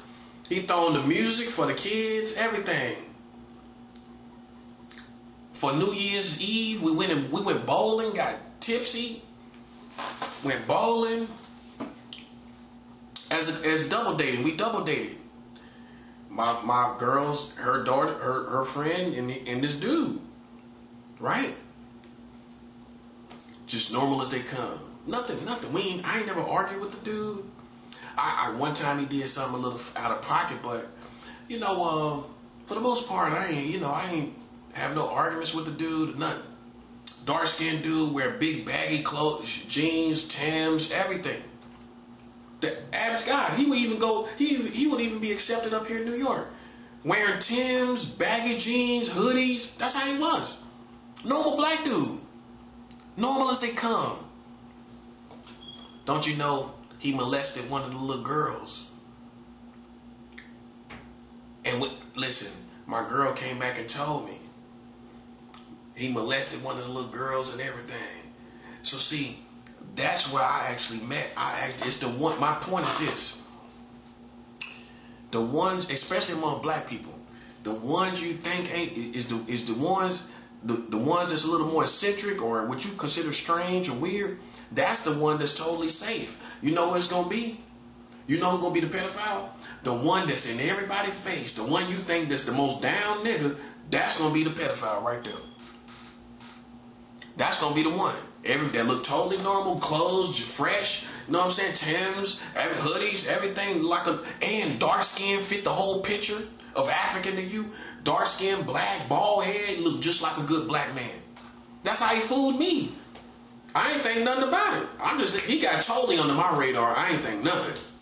Nothing didn't go off in my mind, not once. And I'm sitting here smoking with this dude, smoking weed with him and everything. I ain't never think nothing about this guy.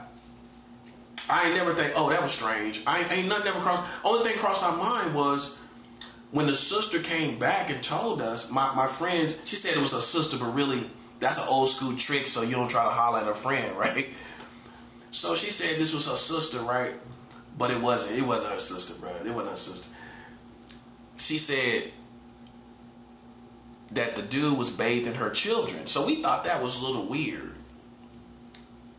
It's just not in black culture. In black culture, that's just not normal for a black man to that's not really the biological father, to bathe, physically, manually bathe the children. It's just not normal. It's not something a man does, signs up for it. It's not that you can't do it and think properly. It's just like, and then the girls was big. They was big enough to bathe themselves. I think that's what it was, what we was hung up on. That they was past the age where they couldn't bathe themselves. So, but he found out he molested one of them, definitely. So he was getting off on that. He was getting off on the whole thing, man. So I'm saying, like, that had nothing to do with our household, me and my girl. You know what I'm saying? That had nothing to do with us at all. But it happened. It happens in the real world. That's why, like me, man, I mean, I've seen real situations. Some people have it. They live in this how I call it, like this Bill Cosby Star Wars 18 world, like they're Mr. T for children, but you never really met a pedophile, or unless you got molested yourself, and that's why you feel like the need to come out here and everything, but you really don't know what to look for. I'm gonna tell you what to look for. A person that is totally accepted by everybody. That's gonna be the main one. Because think about it, how he gonna get close enough to the kids if he's esteemed as a weirdo? He ain't gonna get nowhere near the kids. Somebody like me that you demonize, you ain't gonna let me near your kids. So how would it happen? You know who's gonna do it? The guy you think is a homie, the dude you think is a real nigga. You know what I'm saying? That's gonna be the one. That's gonna be the one that molests your children. The one you think is 100. Yeah, because he the only one you gonna let get close to your kids. That's how it's gonna happen. That's who's gonna do it. That's gonna be the one that's gonna get your kids. The one that you let your guard down with. I ain't even think none of this person. Now that's the only pedophile I met that I really hung out with and was smoking with him and everything. Drinking, smoking, going, double dating and everything. But me and him never really clicked. Like click, like homie, like me and him on our own. We never chilled on our own like that. He never came over and me and him just chilled on our own. So it was just like, that's probably was a red flag right there. He never came out of the dating to where, and the coming out and me and him hang out as men on our own. We never did that. But to me, that's really not necessarily a red flag, you know what I'm saying? Not necessarily, but in this case, I think it was. Me and him never really just had a conversation, just me and him just chilling, smoking, because I'm living with my girl, you know what I'm saying? So he could have just came over and chilled on his own. Like if he had some problems with his girl, whatever, came through and blow one, and but he never came over like that. We never chilled on that level. It was just always when the females came, when he came with his woman or whatever like that. So, but now I see that was why. Probably, me and him never chilled together. Cause he had something to hide. His heart wasn't right. His mind wasn't right. You know what I'm saying? So me and him couldn't chill on the real level. But by most people's standard, this was a cool black brother. You know what I'm saying? Now what couples do among couples is one thing, but kids, you ain't gonna ever catch me. Like, I'm just so tired of talking about it. I really am. That's why this is the end. Once I know you ain't talking about it, you ain't really serious, I got real stories, man. I mean, I'm just saying, I've seen it in real life. Maybe you're just over infatuated with a pedophile person. You ever thought about that? Maybe you got this fetish. Maybe you for whatever reason, you're intrigued with these type of people. I'm not. I'm not, buddy. I'm not. I don't care. Because how I look at it is, really, man, the truth is, humanity has been having sex with children since the beginning of time. That's the truth. It's just depending on what standard you uphold and what you feel personally. But besides that, man, they probably, if they sexualize 1-year-old children now, how they didn't sexualize 1-year-old children back in the day? This woman performed a sex act on a 1-year-old child right here in America. How you telling me it ain't happened in the back in the day? It did. Common sense. Civilized as times are now, it happens now. How it didn't happen before? This is just stuff I think about, bro. This is the kind of stuff I think about. I guess I think a little more than the average person, because if I see this stuff happening now, I'm putting two together, which is this probably happened before, way before in the ancient times, where times were less civilized. They did all kind of stuff. They always did. And so for me, man, I can't be a scapegoat for people's ignorance of that. You know what I'm saying? They always done these type of things, bro.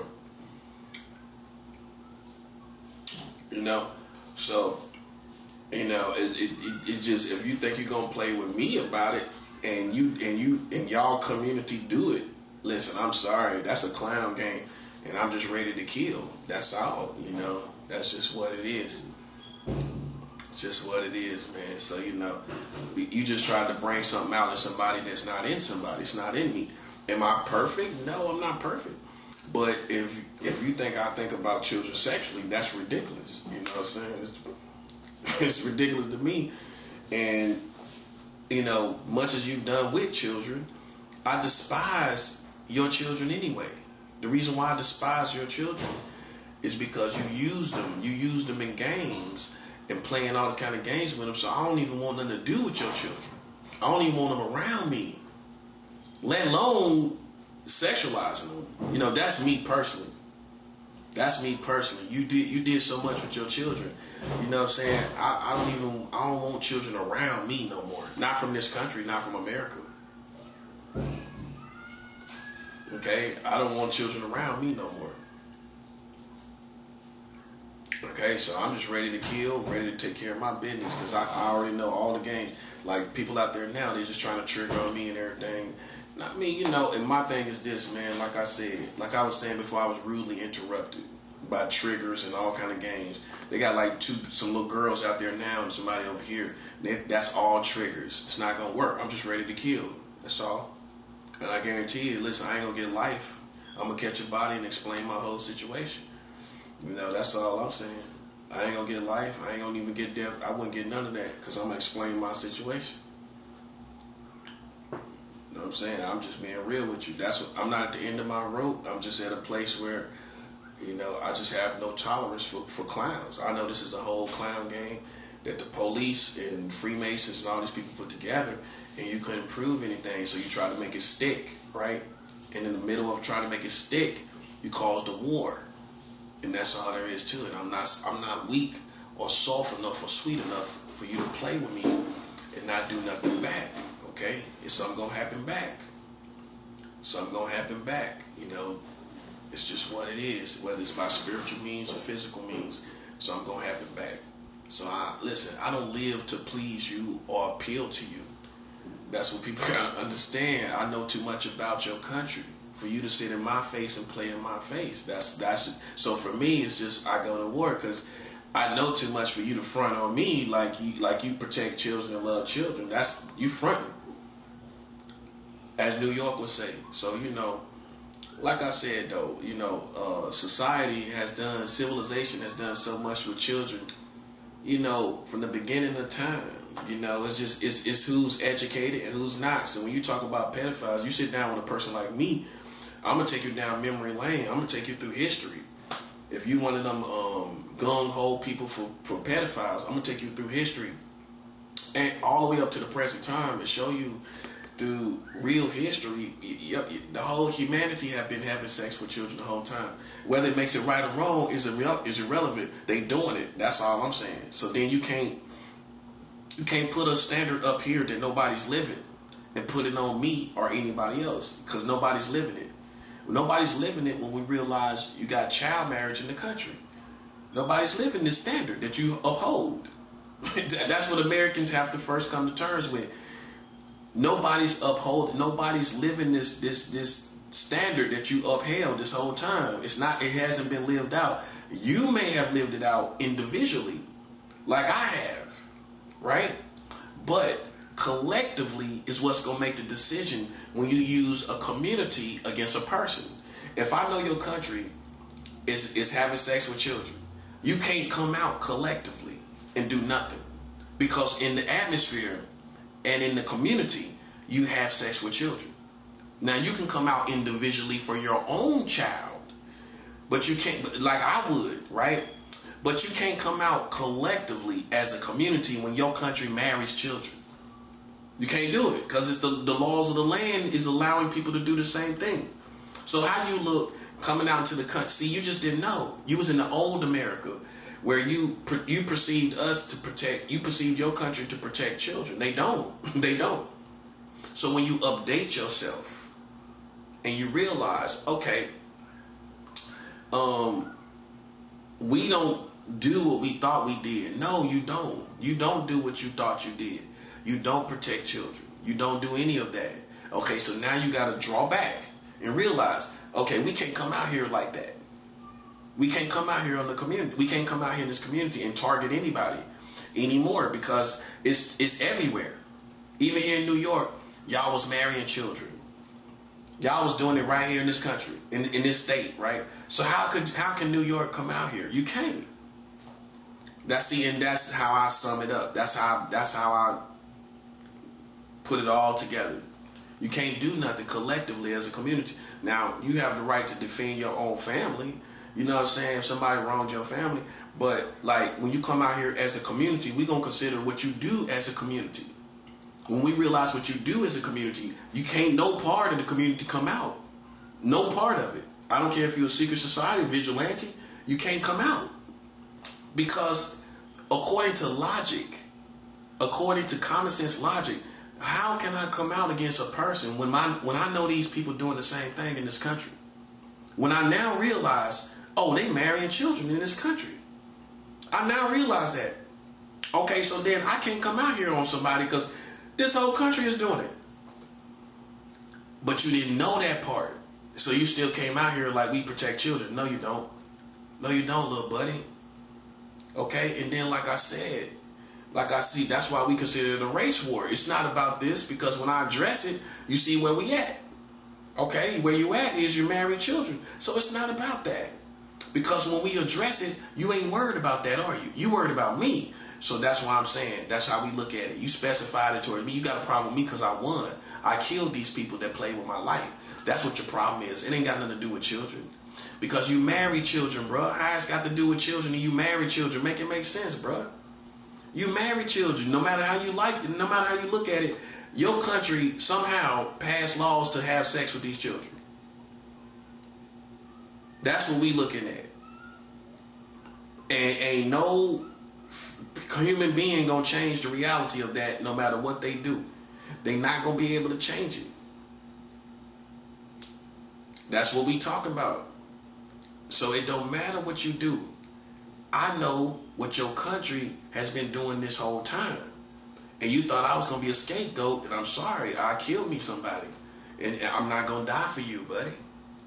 You thought I would. You thought I'd be dead by now. That's not gonna happen. That's not gonna happen. I just killed me somebody, and that's it. And I explained to the judge everything that was done, and how I was followed around the community, and whatever and people thought something that wasn't true. People played with my life, and I killed me somebody, and that's what it was. And they either got two choices: they can believe it or not believe it. But I'm a still be in a good situation, because long as you go to the courts and explain something, that's gonna put you in a good situation. Long as if I don't say nothing, then they can assume that I just was an animal or whatever. But if I explain my case where people was following me around for years and years and years, you know what I'm saying, playing with my integrity, you know, and I actually went and made a report with the UN about this whole situation. And these secret societies, these young ignorant black people and these ignorant white people played with my life. And I just killed somebody. That's how I'm explaining it, man. You know, it's just like, it's not being weak, man. It comes to a point where, bro, like, before you incriminate me as one of those people in y'all country is marrying children, that's the logic I have, bro. That's the logic I keep. I don't stray from reality. I don't stray from common sense. Okay, I don't let my mind do that. Y'all let y'all mind do that. Listen, if you having sex with children, by law, I win. Point blank, period. And if somebody challenges me after that, just right, I'm gonna catch a body. And now you see how the difference? You see the difference? Instead of just setting out to kill somebody, nah. If you play with my integrity and y'all marrying children, having sex with children, we're no longer talking about children. We're no longer talking about that. Okay, we're talking about you thinking you can play with me personally. That's what we're talking about. So then I'll catch a body as a response to that. I'll show you what I'm made of. I'll show you what I'm about. Okay? And that's it. That's just basically what it is. I don't have nothing to hide. You made a show out of me, and I still halfway want to kill somebody based on that. You made a show out of this situation, and I halfway want to kill me somebody based on that. Okay? And that's it. That's really where it's at. So if you could just imagine, listen, it's not going to take much, buddy. You knock this chip off my shoulder, buddy. Listen, man, I'm telling you, knock this chip off my shoulder. Just knock this chip off my shoulder and see what happens. Because it's based on, now that I know, really, listen, that's not what this was all about at all. Because once we found you lacking in the same area, right? You had nothing to say. You didn't have the same energy. You didn't have the same energy. So it's not about that when it comes to the Americans. And that's all that's all we looking at, man. So then we done with it. I won. Right there. Now, like I said, throughout society, man, they've been having sex with children. Any historian gonna tell you that got a brain that really know history. You can go to any continent, including Africa, Europe, South America, anywhere, any continent, and listen, buddy, they had sex with all children of all ages, man. Even probably infant, man. Who knows? I think so, probably. They probably thought it was sacred or something. I'm serious. They probably thought it was sacred or so. They did it as a ritual. They had sex with, I'm sure that humanity has had sex with every age. I'm sure about that. I'm sure they had sex with every age of child. So when you understand that, that's what I was saying before I was rudely interrupted. When you understand that even though we stay guarded, even though we stay pure, right? We don't take that option to do the same thing, right? But we understand that that's what they do. Humanity has had sex with every age of child. We understand that's what they do. Listen, buddy, once we realize that, once real educated men realize that, ain't no way in the world. Only that's how we know, I hate to say it, but that's how we know niggas is part of this. Because you're uneducated. You talking about pedophiles that don't even know your country marrying children. That's what's the problem with the niggas here in America. Second problem with niggas is half of y'all don't know your own world you live in, where they've been having sex with children all around. I didn't say if it made it right. It's what people do. When you know it's what people do, you act like you know that's what people do. And you don't single nobody out because everybody's doing this. You can't single out people in your whole country marrying children. You see what I'm talking about, right? You can't single out some person unless it's in your family. That would make sense to me. Other than that, if I know a country is let's just say I moved to America and I knew they was marrying children in this country. Let's just say I figured it out. Somebody told me or whatever. I'm not gonna be. If you talk to me about somebody doing something with children, I'm gonna look at you like, well, this whole country is marrying children. I mean, you just didn't know. Which comes back to ignorance. You know what I'm saying? So, man, that's how I look at it, bro. You know what I'm saying? You know, and you can't be fake and real at the same time. Me and you know you fake. You know what I'm saying? That's all, man. That's for the niggas. That's for the crackers. You know what I'm saying? You're fake, bro. Like because when we talk about the real facts, you are fake. You're fraudulent, counterfeit. Okay, when it comes to these children, you are counterfeits, bro. You marry children, bro. That's a counterfeit. That's what you call what? Bummer clock? That's a bummer clock. Marrying children? And you can't say it wasn't black people, white people, all of them. See, you thought I was gonna die like Jesus. I'm not Jesus, buddy. I will kill you. I will kill you. You understand? I'm not Jesus. I will kill you. Okay? I'm not Jesus Christ. I don't go to the cross. When people play with my integrity and play with my life, I will kill you, bruh.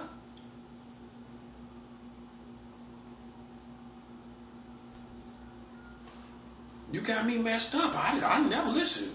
I'm not Jesus.